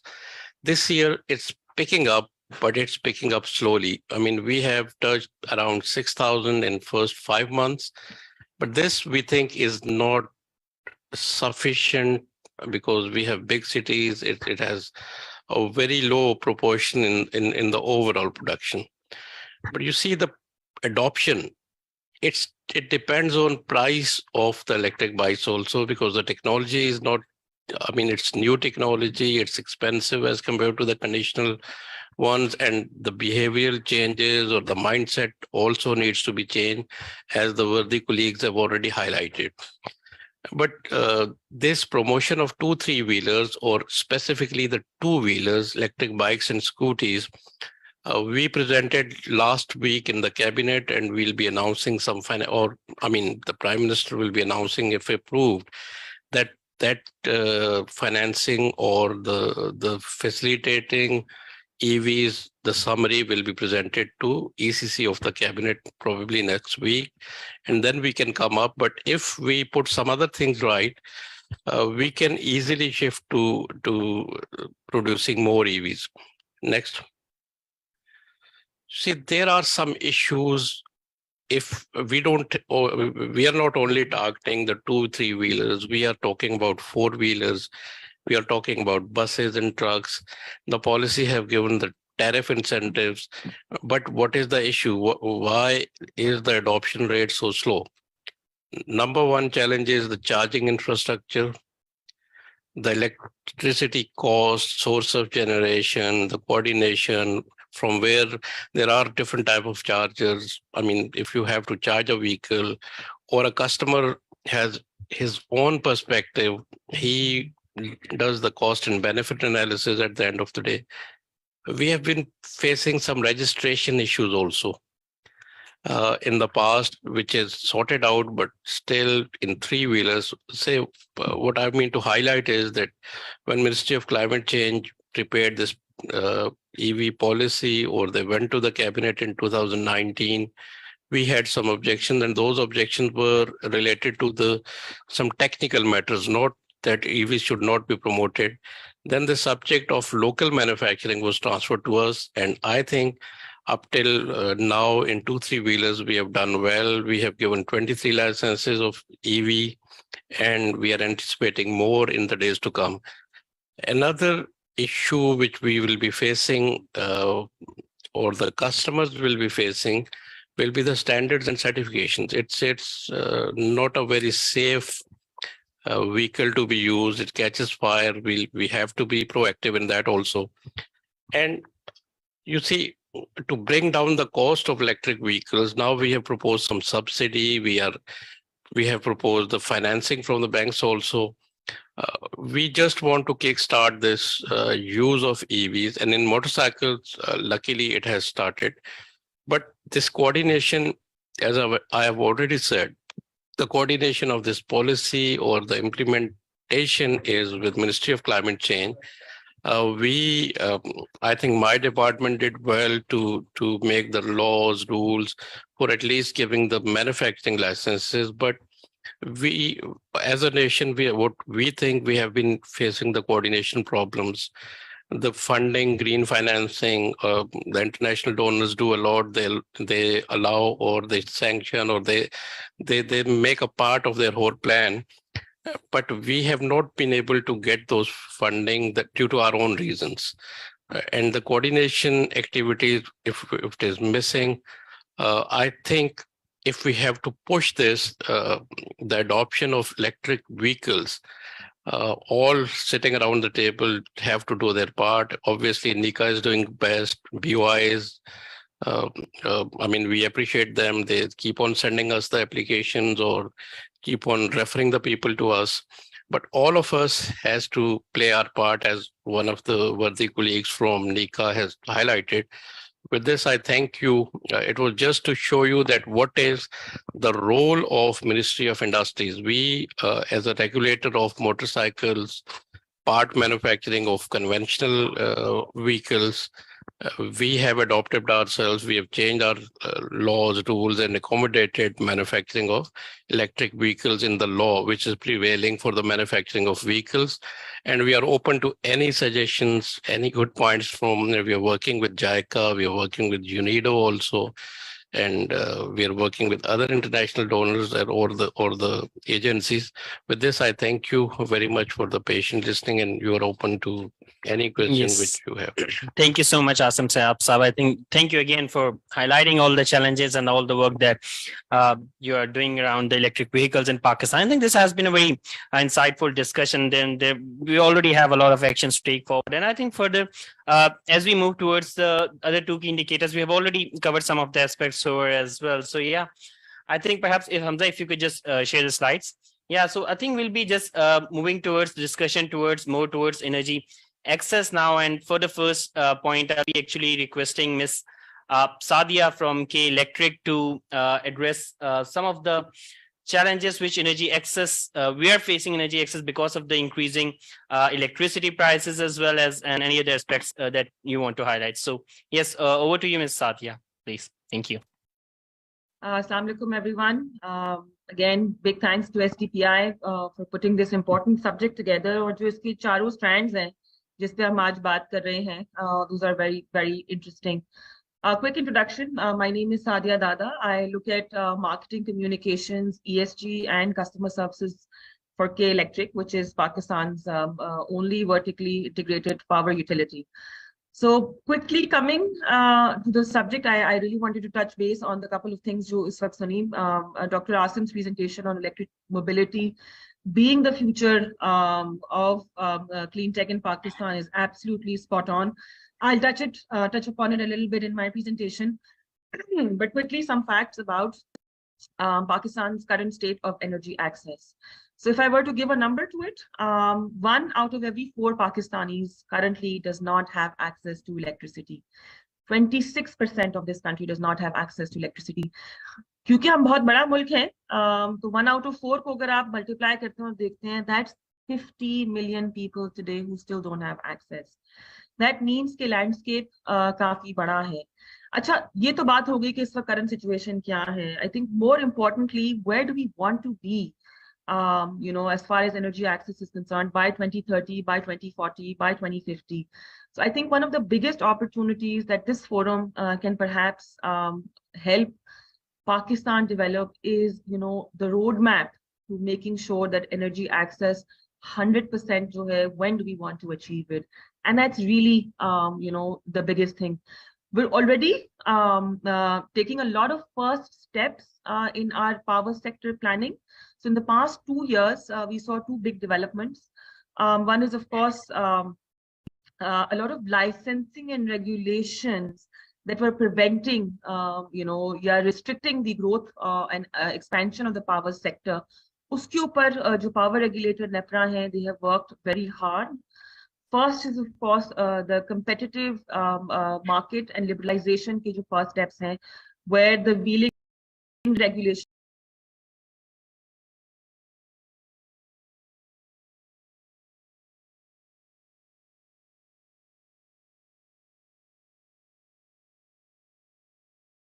comes into play and allows sectors outside of the government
used to visit AKRSP every year. उसने कहा कि Pakistan has no economic issue. Pakistan has a moral issue. So then we move to our very right person. We says, what is the moral issue? We have these all very nice community-owned electricity. So we found that हमारे behavioral problems है. Behavioral problem ये है कि for the last many years हमारे एक national habit develop हुआ है कि हम government की चीजों को for granted लेते हैं. उसको हम light बंद नहीं करते हैं. We found the issue is not at the production. Of course, there is a production issue, must be. The issue is at the utilization. It is at the people's level. It's at the demand side issue. So, हमने उसमें कुछ measures लिए. So what we have done is we took one measure. We introduced prepaid meters. हमने देखा कि moral issue हमारा क्या है? कहते यार बस बिल आएगा देखा जाएगा. We have found, maybe in Pakistan, आपको पता होगा कि there is a huge losses. मतलब 20% से 40% तक losses थे. And I think in Pakistan is इसी line में ही है. और उसमें theft था, misutilization था, many things were there.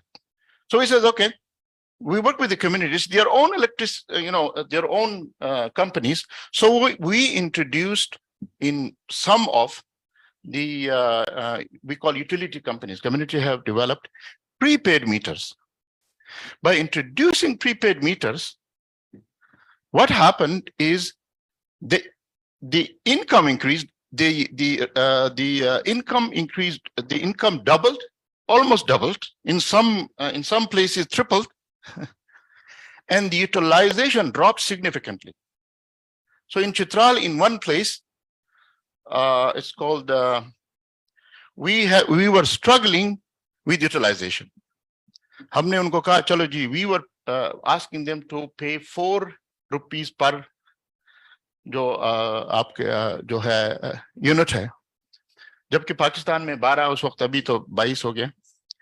So the utilization is not getting up.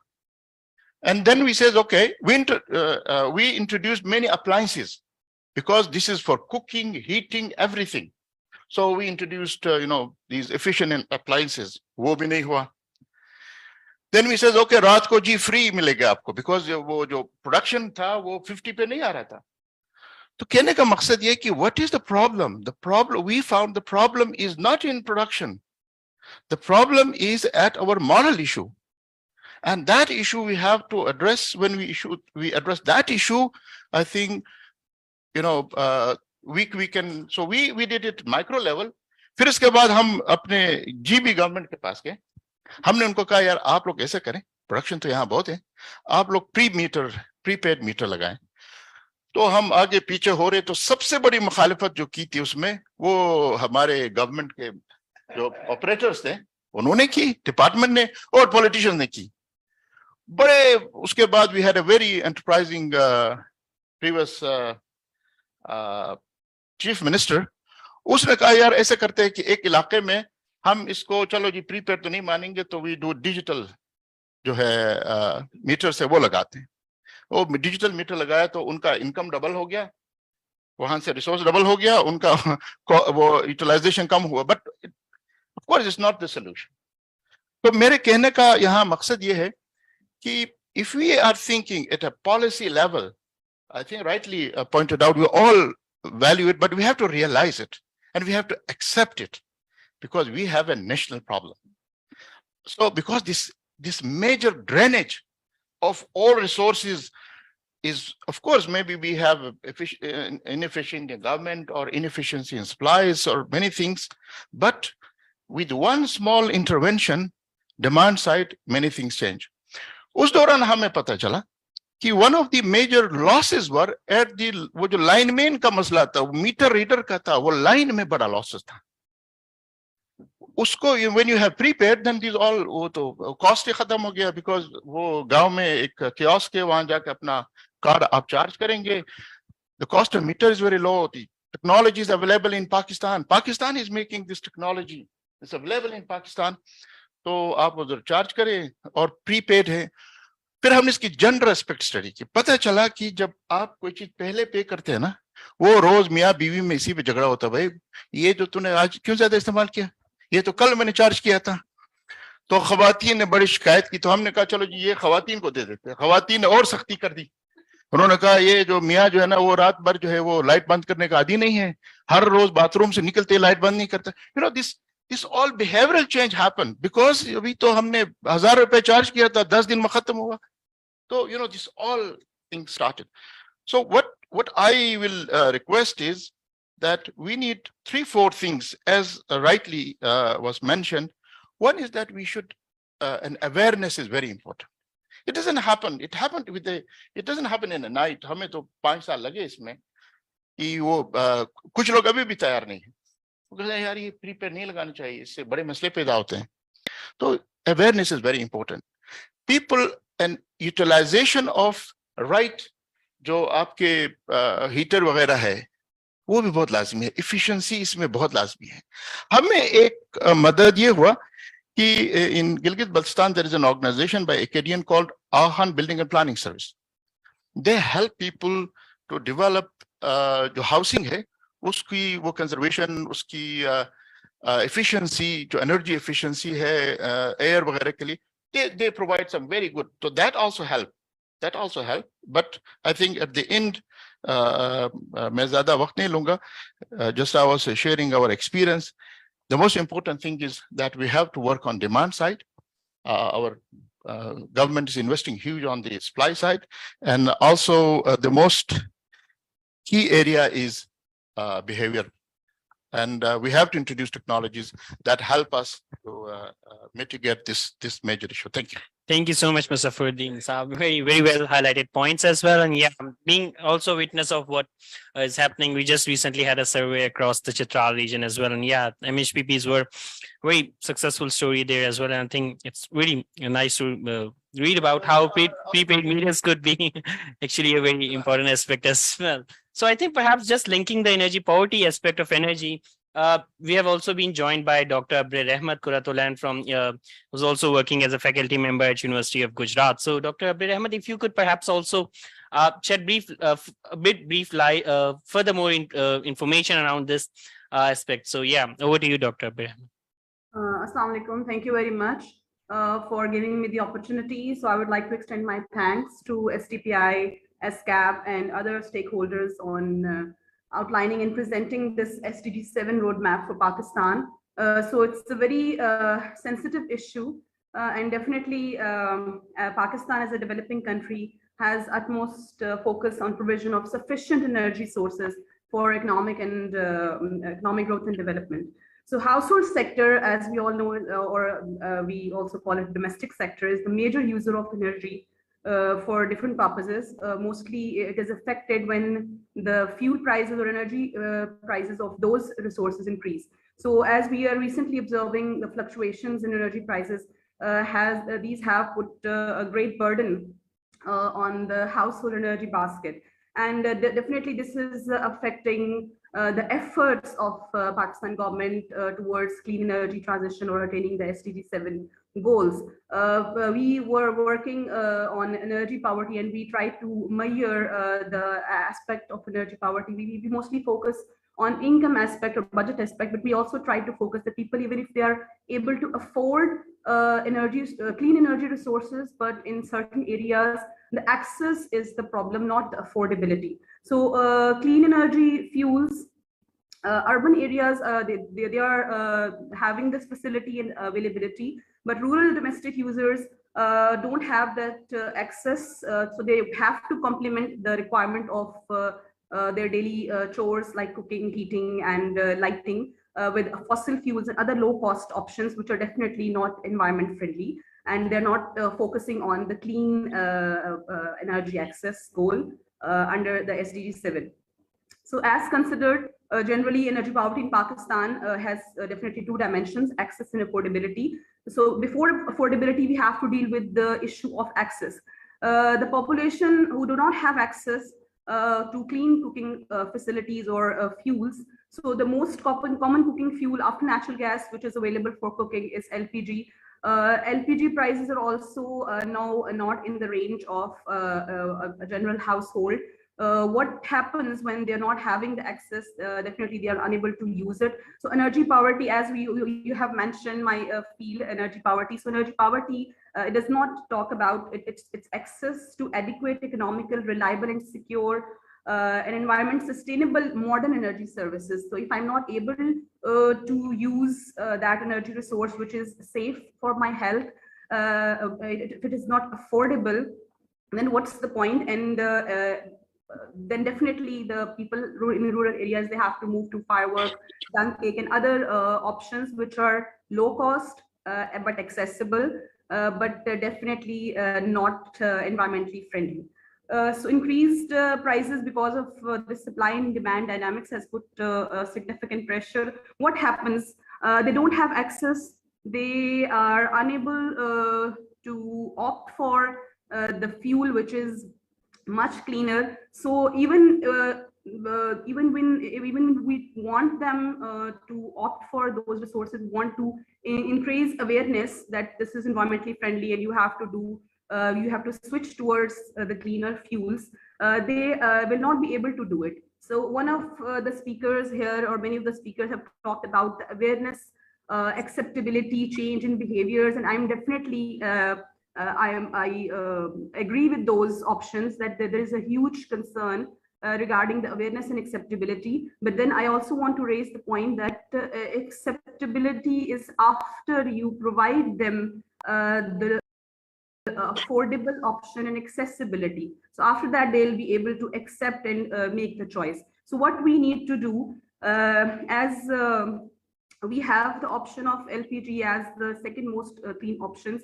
Most of the households in Pakistan, they don't have access to natural gas for cooking facilities. So that they have the other option, but that has become unaffordable for them. So we have renewable energy options available. We have seen in other developing nations that the governments and other stakeholders and supporters, collaborators are switching towards solar cook stoves, solar based technologies, renewable based technologies. So we need to focus on that. But that also, if they're not affordable for a rural household, or the household which is earning less income, so then it will not be useful. We will not be able to implement it on a larger scale. So technology is available. We need to get it to Pakistan and make it a little bit affordable, or you can say we can modify it based on our indigenous resources and our expertise. If we don't have the expertise available, so instead of just focusing on importing the high cost clean fuels, we can opt for training our resources, our people, to develop technologies which are less cost and affordable and can be domestically produced. So then we can focus on the energy or electricity conservation. Overconsumption of electricity at household level is again definitely a very huge issue, and in my opinion, it is more towards urban areas. So we have to focus on that by asking people or creating awareness regarding switching to energy efficient appliances. So this is also a problem. Energy efficient appliances are not used in majority of the household, and because of that, overconsumption of electricity and clean energy fuels is taking place. So after I'm suggesting that energy efficient appliances should be introduced, then we have to make people accept those, that how we are going to make them purchase and use and be comfortable with those energy efficient appliances. So investment opportunities definitely exist, but maybe we are not aware of those, or we have to convince our youth and the people who want to have startups in Pakistan, or they want to create some, do some contribution, that investment opportunities exist. Private sector has to come forward, but in order to make them invest in this side or in this sector, you have to also develop certain incentives so that people should come forward and invest, and collaboration between those stakeholders like research organizations, those who are able to engineer such technologies, and then businesses who can, or people who can invest in the mass production of those technologies. This collaboration of all the stakeholders is also important, and for that definitely we need to have some guidelines, SOPs, some government guidelines. This is something which I think that is important. There can be some barriers to the adoption of such plans, like if you are encouraging small production units or plants who can develop renewable-based cooking technologies. There can be investment issues. They can be importing of the AI technology, production efficiency, then tax or the tariff which they at which they have to, or the price at which they can sell those products in Pakistan. So all these things have to be thought about. Higher cost of solar energy, we have that option available, but because it's costly, so the profitability of such investments is maybe causing a hindrance of its increased investment in that sector. And then we have shortage of reliable vendors and expertise and technicians in terms of renewable energy and its generation, the equipment based on renewable energy at household level. So in my opinion, energy access is the problem before affordability, but then after we make them available, the affordability comes next, and then afterwards awareness and acceptability is our concern. So these are 3 A's which we have to focus on: access, affordability, and then acceptability and awareness. So without interlinking these 3, we cannot have this problem of energy poverty and energy access resolved. Thank you very, very much. I hope that Yes, thank you so much, Dr. Abir Ahmed, for again highlighting the 3A framework as well. I think also for mentioning the point that acceptability is after you provide everyone with some affordable options as well. So I think perhaps another very key challenge in this regard, which Pakistan actually faced, was when we actually started facing the infrastructure and damage and losses to the because of the floods as well. So I think perhaps we've also been joined by, we are joined by Asim Zaib Saab, who's currently acting as a Vice President of New Sahar Foundation. So Asim Saab, if you could perhaps also highlight some of the key aspects on what the impacts of this recent crisis, not only on the recent energy prices, but also how floods actually impacted the power infrastructure in Pakistan, particularly around the rural areas, by highlighting any aspect of the Azad Jammu and Kashmir and the work that you're actually doing around this aspect as well. So yeah, over to you, Asim. Thank you. Bismillahirrahmanirrahim. Assalamu alaikum and very pleasant good afternoon to all of you. Thank you so much, all the core member of SDPI as representative of SCAP. Thank you so much for availing me an opportunity to share my remarks on this special occasion. I am Asim Zaib, President New Sahar Foundation, which is a non-profitable development organization working in Azad Kashmir. So I will talk about the power infrastructure damages, energy damages during the recent flood, which mainly touch all the provinces of Pakistan. I was witnessed because my organization launched facilitation and rehabilitation program in Dera Ismail Khan and all of the nearby areas. So the damage in the petroleum and power sector are reported mainly in the distribution pipeline network and all the producing agencies and all the micro and mini hydropower dams. They all are damaged. So although this will have minimal impact on the power generation capacity, but the important thing is they all are destructive. So an estimated figure which we mentioned and which we reported on the occasion is 15 kilometers, all the distribution pipelines in the Balochistan, and 3 kilometer lines, pipeline distribution line of all the petroleum and energy sector have been completely destroyed. So the important thing is basically all thing happen और सब लोगों को इन चीजों का पता भी है कि हो क्या चुका है. Important thing is how we recover and what are the needs for this construction. So our economy is very quite low now and are contributing in development sector as we much suspected. An estimated figure, which I was reading in magazine in the previous week in my office, about 25 billion rupees are required for the reconstruction need only for the power and energy sectors. 25 billions are required. So rehabilitation of the micro and minimal projects, because non-profit and development organization jump into the flooding areas and all the affected places, and they participate in the rehabilitation process. They participate in the reconstruction process. So the role of the non-governmental and non-profit organization in every default, in economic default, in anything else, is very important and always on the edge or on the top of the list. So so the thing basically is, as the Sir Ayub and the most importantly Sir Muzaffar mentioned, that and the people don't have any awareness or don't have any parameters to how to avoid these things, how to manage these things.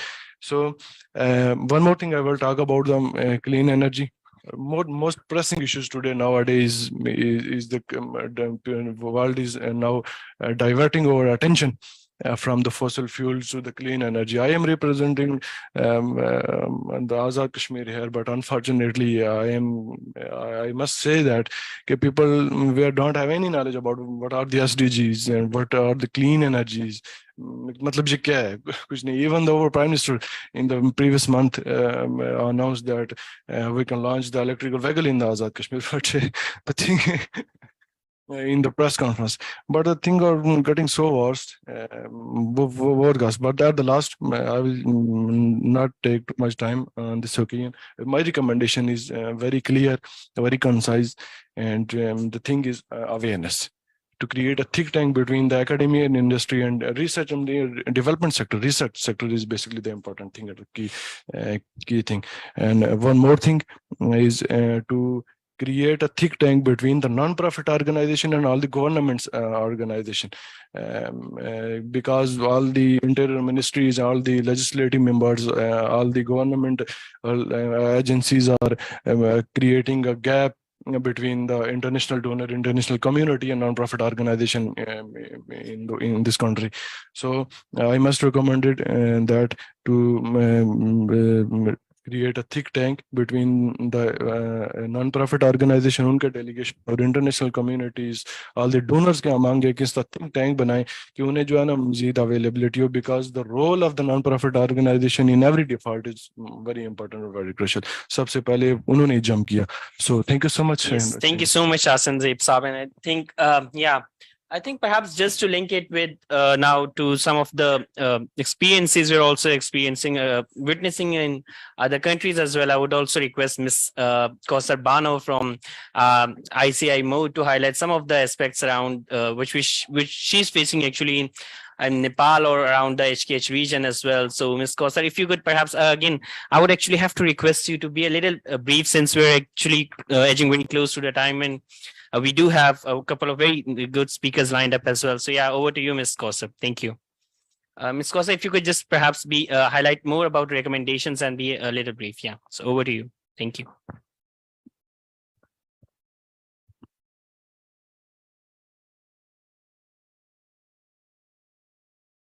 Yeah, Ms. Kausar, you are on mute. Ms. Kausar, we cannot actually hear you. Yeah. Thank you very much for having me. Well, I will try to be precise, and I will try to finish it on time, since we have already spent quite a lot of time. So, well, I'm positioned here in Nepal, basically from Hunza. We work in 8 countries, and I belong to, ICIMOD, which is a knowledge institution. We create research and then do policy advocacy around all these issues. So recently we did a assessment of various sectors related to climate change, and I'll be just sharing my findings more around these assessment we have done so far with UN Women and other UN agencies from South Asia as well as East Asia. So I'm sorry, I can't change my slides. Yeah. So as we know that there is a climate change issue and it is affecting all and especially women, and it is very much linked to energy sector as well. So because of climate change, there is a pressing need of energy more. And then because of energy, it is one of the sector which is creating more emission and causing climate change issues towards the world. So, and then we also have these findings that the effects of climate change is different for men and women. And normally we talk about more of the experiences from the men perspective and less than from women perspective. So we usually highlight in this area that women have also different needs within all these spectrums. So when we talk about gender, energy, and poverty, I will, since ICIMOD is working on mountain contexts and mountain areas of 8 countries, so we have assessment around all these mountainous areas, and energy needs of mountain communities are different, and we do have different dynamics within mountain context. We don't have, we don't have access to national grid lines, and then these issues create different problems for men and women differently.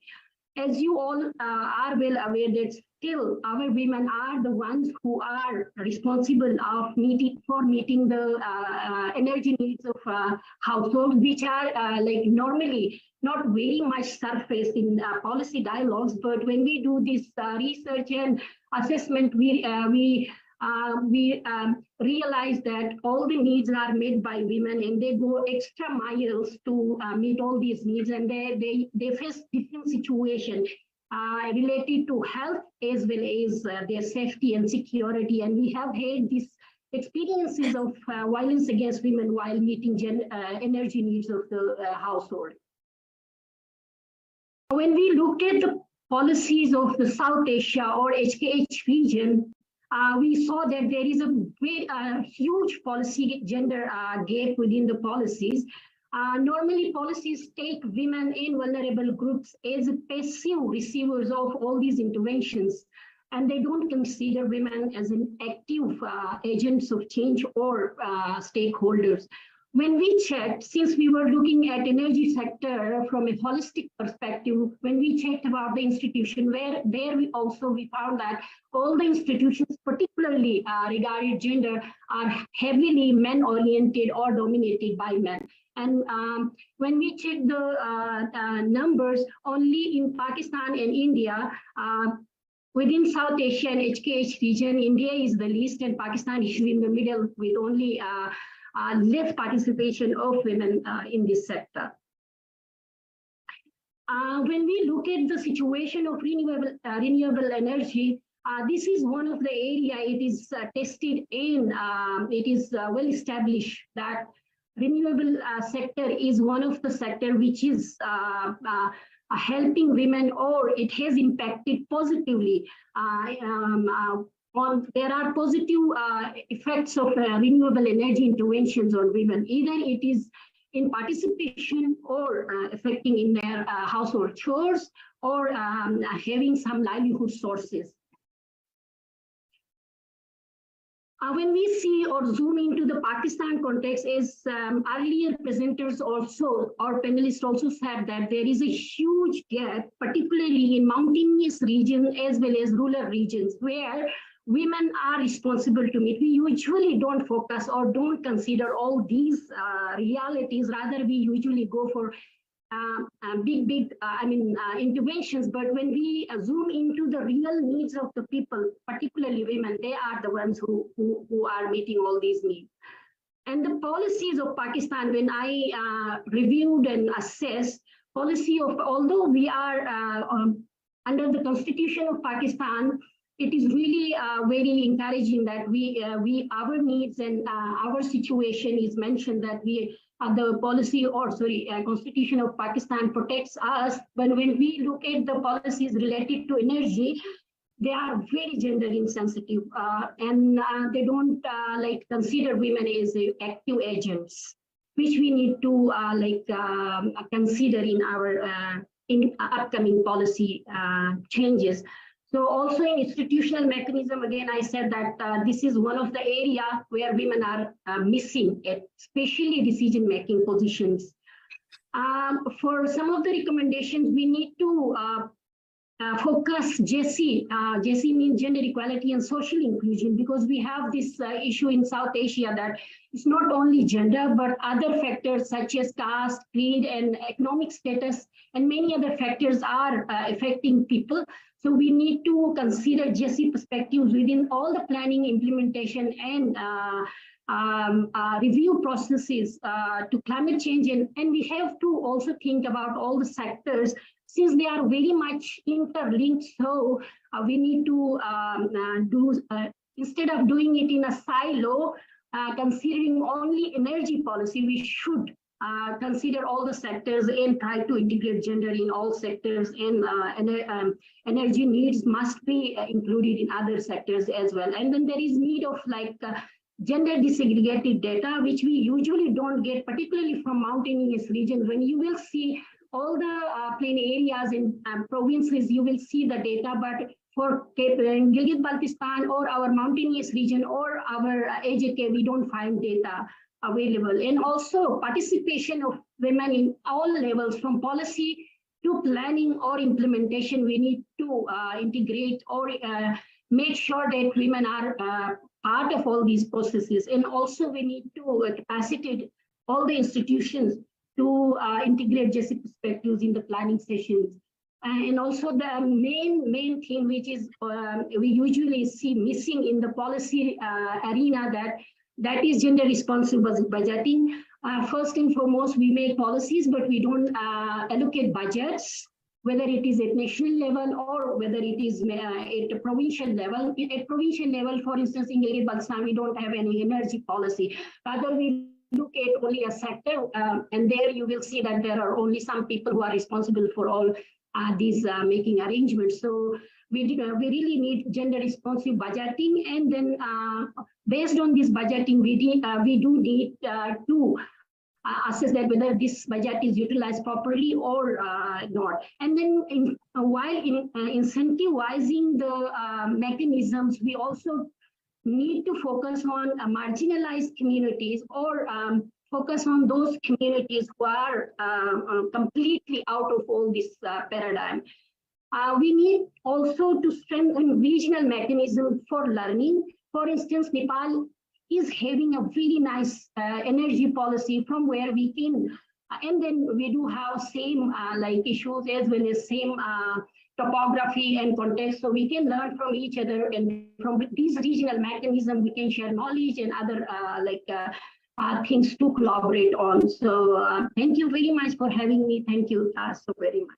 Yeah. Thank you so much, Ms. Kausar Bano. Again, particularly for highlighting the gender perspective as well as how marginalized communities and their concerns needs to be integrated into the policy planning level as well. So yeah, I think we're left with some very distinguished speakers here, Mr. Tanveer Afzal Mirza Saab, who's Director of Operations and Coordination at UEP Wind Power Division, as well as Mr. Nisar Latif, who's currently heading and is the chairman of Renewable Energy Association, or Renewable and Alternate Energy Association of Pakistan. So I think perhaps we can have very brief remarks from Tanveer Mirza Saab, and then we'll actually request Nisar Latif Saab to also somehow conclude this all the discussion that is also happening, because renewable energy is something that we have been actually discussing throughout the whole day. So Tanveer Mirza Saab, if I could just perhaps request you to highlight this aspect around the SDG7 achievement for Pakistan as well.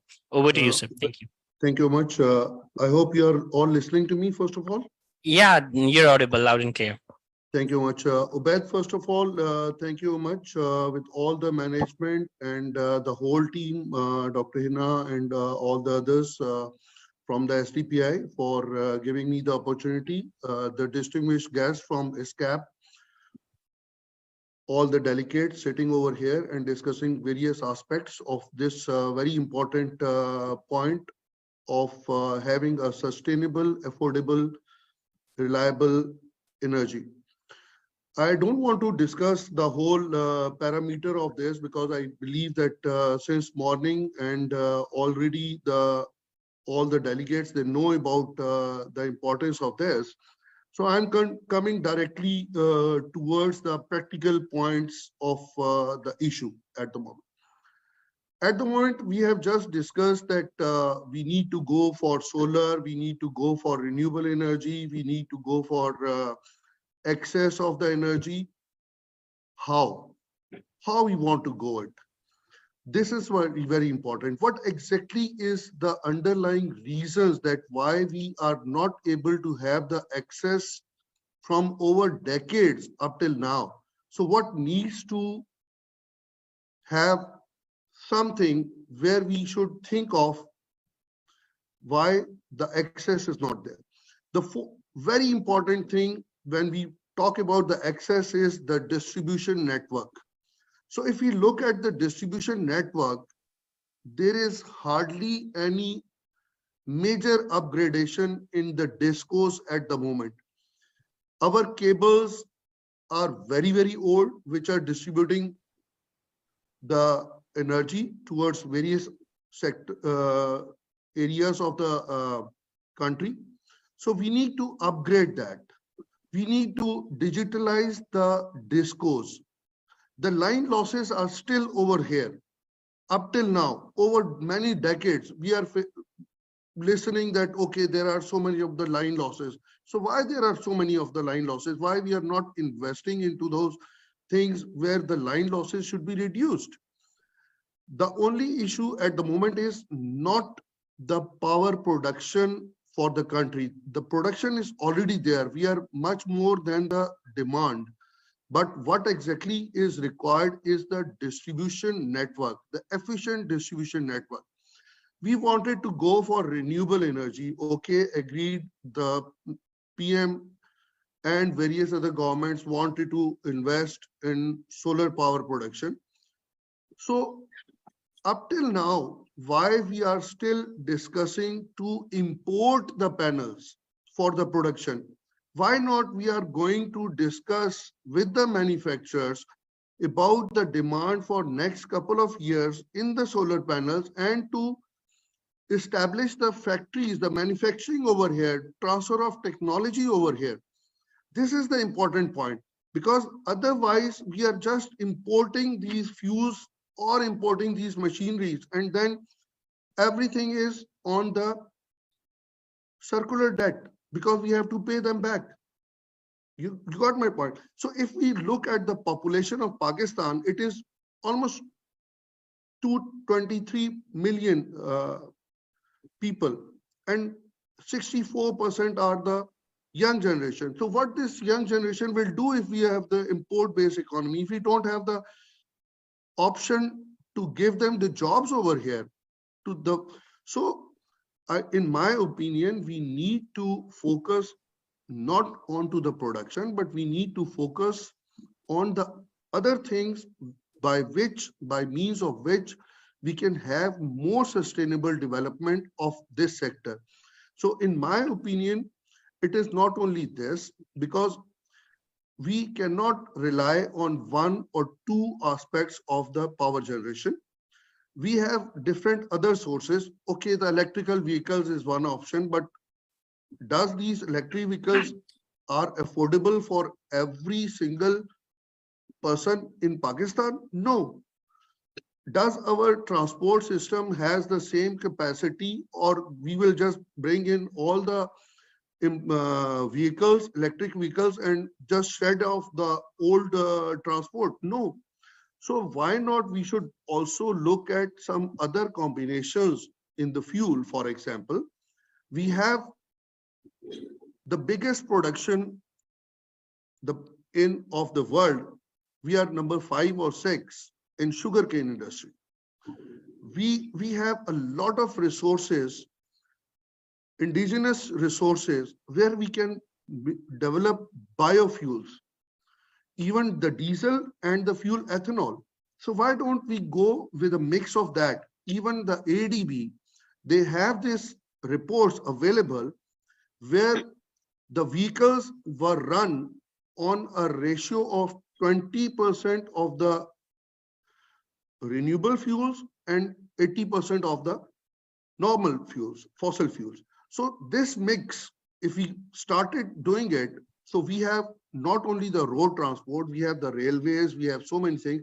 So we can reduce the burden of this imported fuel also, instead of just bringing in the imports and imports and imports and then on the circular debts and bringing in the economy to there. So my opinion is that we have to be intelligently and very carefully have to assess, and we have to look into this. And also now the issue, one more point only, that if any private sector wanted to seek a data, there are certain websites available from NEPRA or some, but all this data is not available. So in this, I think it is very important to engage the academia. We have to create the awareness. We have to involve them into some research work for the power production, for the renewable energy, for normal routine aspects, so that an awareness should be developed, and in other terms, we should get the real-time data, and these young people will be engaged. And especially, I would request SDPI, you are doing a very, very good job amongst every other company in the Pakistan. I think now you should plan to develop some sort of awareness seminars within the universities, and especially for those students who are in the final year of their education, or they are about to go into the professional life, so that they should have more awareness of various other aspects. And once again, thank you much for giving me the opportunity to discuss all these things. Thank you. Yes, thank you so much, Tanvi Mirza Saab, for initially highlighting the role of the local industry as well. And then, yeah, definitely, I think perhaps we do see that there is a common voice coming out for effective stakeholder collaboration, particularly. And yeah, I think the point about the involvement in academia is very well noted. SDPI has just very recently launched an energy modeling workshop series where we'll be actually engaged with almost all the universities of Pakistan around different energy modeling tools, and then bringing them to the same platforms as well. So I think this this has been a very wonderful discussion. But with this, I think I would actually request Mr. Nisar Latif Saab, who's actually currently heading and also the chairman of Renewable and Alternate Energy Association of Pakistan. Sir, we have a lot of discussion around renewable energy today. We initially a lot of recent initiatives of the government were mentioned, and we see that renewable energy is actually going to play a very important role in ensuring energy access as well. So yeah, so perhaps if you could just highlight all of your interventions, and also somehow just club all the interventions that we discussed today here as well. So yeah, over to you, sir. Thank you so much. Thank you. Well, first of all, good afternoon. And I must congratulate SDPI, SCAP, NICA, other government and non-government organizations for making this happen and coming together to discuss very important aspect of SDG7.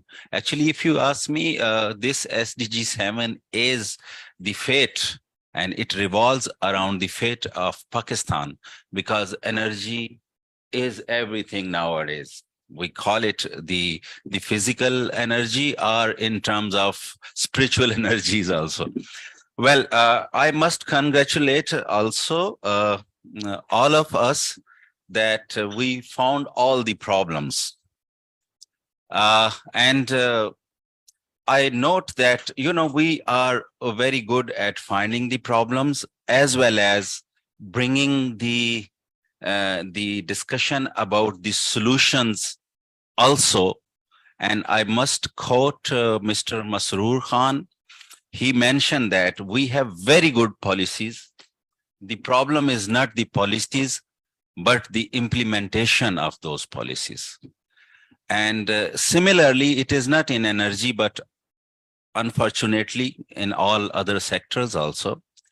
Now, coming from the private sector and being chairman of Renewable Energy Association of Pakistan, we are with the pulse of industry, academia, as well as the government. We get the chance to talk to all these stakeholders. And at this point in time, I want to quote Dr. Irfan also, that, we need to have a comprehensive body who can recommend the decisions about the energy, especially three segments: efficiency, access, and renewable energy. Actually, they all go hand in hand. He mentioned about NESC. I'll discuss in my recommendations as well. So coming to the topic that we covered today, the efficiency, access, and RE. I think we have, if we segregate in two parts, one is we discussed domestic sector as well as we discussed the industrial sector also. Although they both have different dynamics and both require different set of policies as well as the action items also. Well, if we talk about the domestic, the common items, of course, the generation. Whatever we say, yes, we need to focus on efficiency. There is no doubt, and it was presented that in industries from 8% to 35% energy efficiency was increased, or the potential was there. But on the same time, if we see in domestic sector also, we are energy deficient country. We need to accept that. Just if we say 600 to 700 kilowatt hours per year per capita consumption is, that means 2 units per day per person is nothing. So we need to focus on generation as well.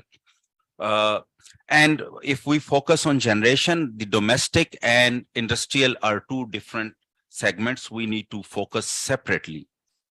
Then the policy of requirements, and again I will quote Dr. Saab. He mentioned that we need to see what is our real demand. We need to see that what is reality versus the expectations or the imagination. And in this regard, actually, I don't want to take a lot of time just to summarize, because a lot of people have mentioned and suggested very good solutions. So my understanding is same, like Mr. Masroor mentioned, that we need to, now it is the time and high time to work on implementing those suggestions and recommendations. Because we talk very good, we bring all the problems and solution on the table, but when it comes to implementing them, we are weak in that also. First, that we need to, if we go to directly to the renewable energy, we need to understand, and I think we all need to advocate that the mindset it requires to be changed. Like Mr. Asim mentioned also, when it comes to electric vehicle, that it is not the technology. People know, and we know that it is beneficial for us, but unless we tell them that, it is not the battery, but it is the fuel which you put on time in your vehicle, and for the rest of 10 years or 20 years, whatever is the design life of that. So it is the mindset. Similarly, for solar, we need to change the mindset of our own self first, that we need to understand when we install solar or when we produce it or when we import it, it is not an expenditure. It is the saving for next 25 years. Because whatever megawatt you will install today and whatever megawatt hours they will produce it, equally you will have less bill of exchequer, and you will be required to import less fossil fuels against that for next 25 years. This is what we need to understand first, and we need to advocate that. And I think, all the worthy participants of this conference or seminar, they know this reality. The only thing is we need to help others to understand that fact also. The second, I definitely give my consent, and I am in line with the recommendation that there should be National Electricity Security Council or think tank or some body who should have some mandate as per the law, not only just talking like this. We have no powers actually. We are talking, that's good, but there should be some output after this. So there shall be a recommendation from all of us that there should be a body with some mandate who can, their recommendation can be binding on the government on some level. You can bring academia, the government organization, as well as the industry and private sector also.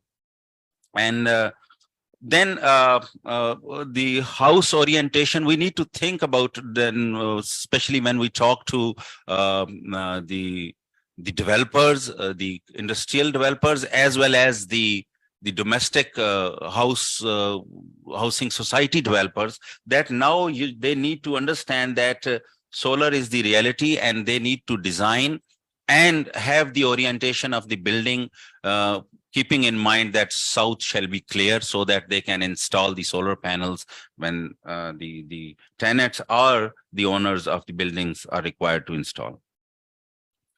Then financial task forces definitely shall have the energy expert in their cabinets also, because now again many participants, especially Zafaruddin Saab mentioned also that now the poverty alleviation is linked with the energy access. So we need to understand that if we really want to prosper, we need to prosper in energy first.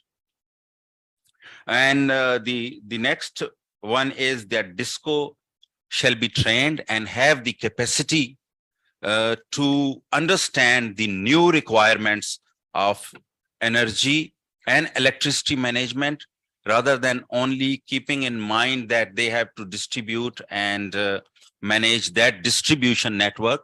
They need to learn from the rest of the world that their future role may not be the production and distribution, but the management of electricity, and that should be very efficient. They need to start working now actually.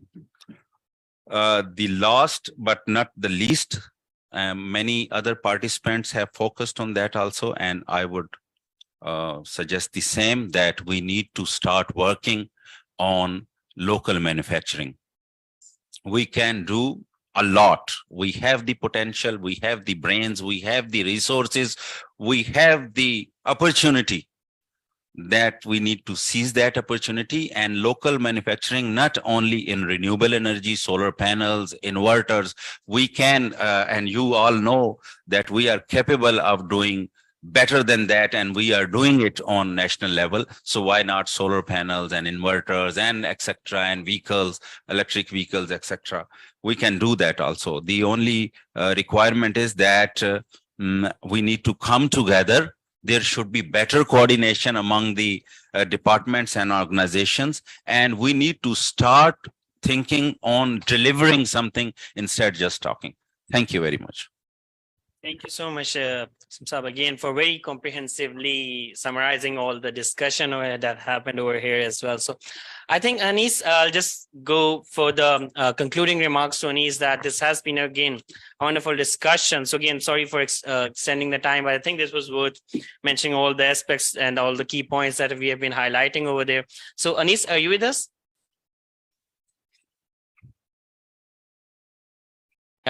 Perhaps you cannot hear it. So again, yes. I guess Anis, Anis. So I think from here I would actually hand it over to you for your conclusion and vote of thanks from the SCAP side, and then I will actually request Ahad Nazir Saab, the head of Center for Private Sector Engagement at SDPI, to formally give a thank you note. So yeah, over to you, Anis. Thank you.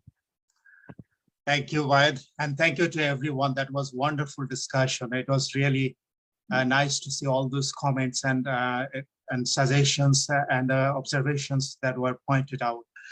I won't take much time because I see that we are well over time. Just to summarize a few points which the previous speaker has already mentioned, but I will just go through very quickly. I think it has been mentioned very well that there is enough capacity in the system. Probably we just need to focus on energy efficiency, which seems to be very cost effective. Building design was mentioned, so there is a need to improve the building design.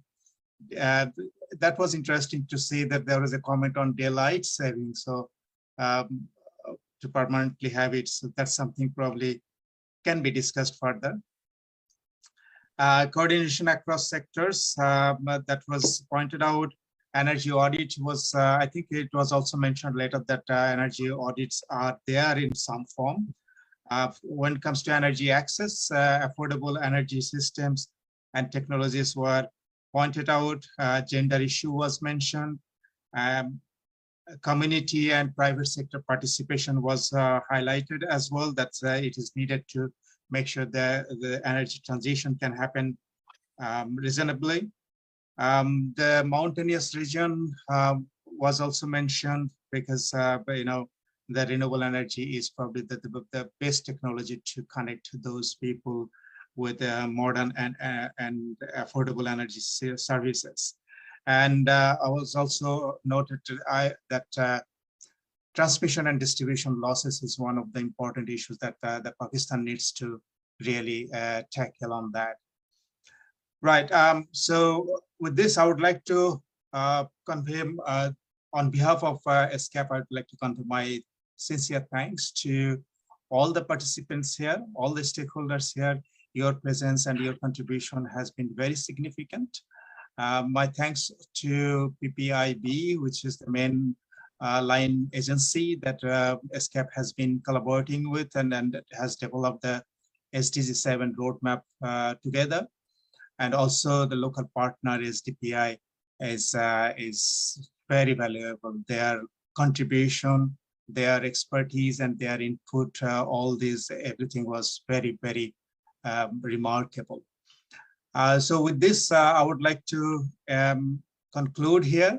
And again, as I mentioned before, and also Matthew mentioned before, that this SDG7 roadmap is not the end point of the whole collaboration. Basically, SCAP will be open to discuss future opportunities for collaboration from now onward, particularly to support the recommendation, implementation of the recommendations from the roadmap. So with this, thank you again, and enjoy the rest of your day. Over to you. Bye. Yes, thank you so much, Anis. I think I'll just directly go over to Ahad for his concluding remarks. In vote of thanks. Thank you, everyone, for joining us today. It was a great learning session for all of us. There are a lot of friends and seniors sitting here, so thank you very much for this. I'll request my team to prepare a good policy brief out of this session, and I think our focus and our aim is to just start this dialogue, and of course it is up to the other stakeholders to take it forward. Just to conclude, I'd like to put some food for thought in the discussion, and some of the things that were not discussed, but I think they are particularly important. As we have discussed, I believe affordability, accessibility, and sustainability are very important pillars of the energy sector. I have an engineering brain, so while Dr. Fiaz says that the behavior change will have an effect on circular debt, how much, that is my question, and I'll definitely get into it. We really need to have better IPP contracts. This is something that we require if we really need to structurally change the dynamics of the energy sector. Of course, energy efficiency measures and everything that was discussed here, that will play a role. But I think coupled both demand and supply side, we will have a better impact. From the accessibility part, of course, most of the renewable energy resources are in remote areas. We don't have a very strong grid, and this was also discussed.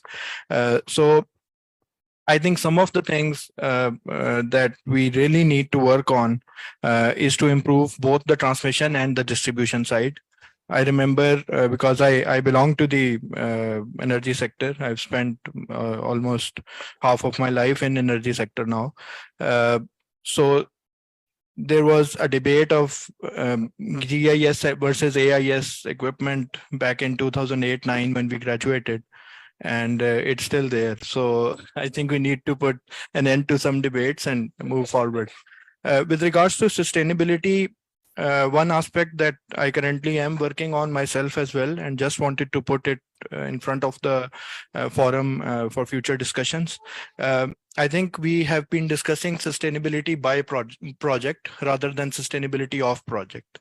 The construction practices, the infrastructure development practices, the manufacturing practices. Of course, we don't have as such manufacturing of renewable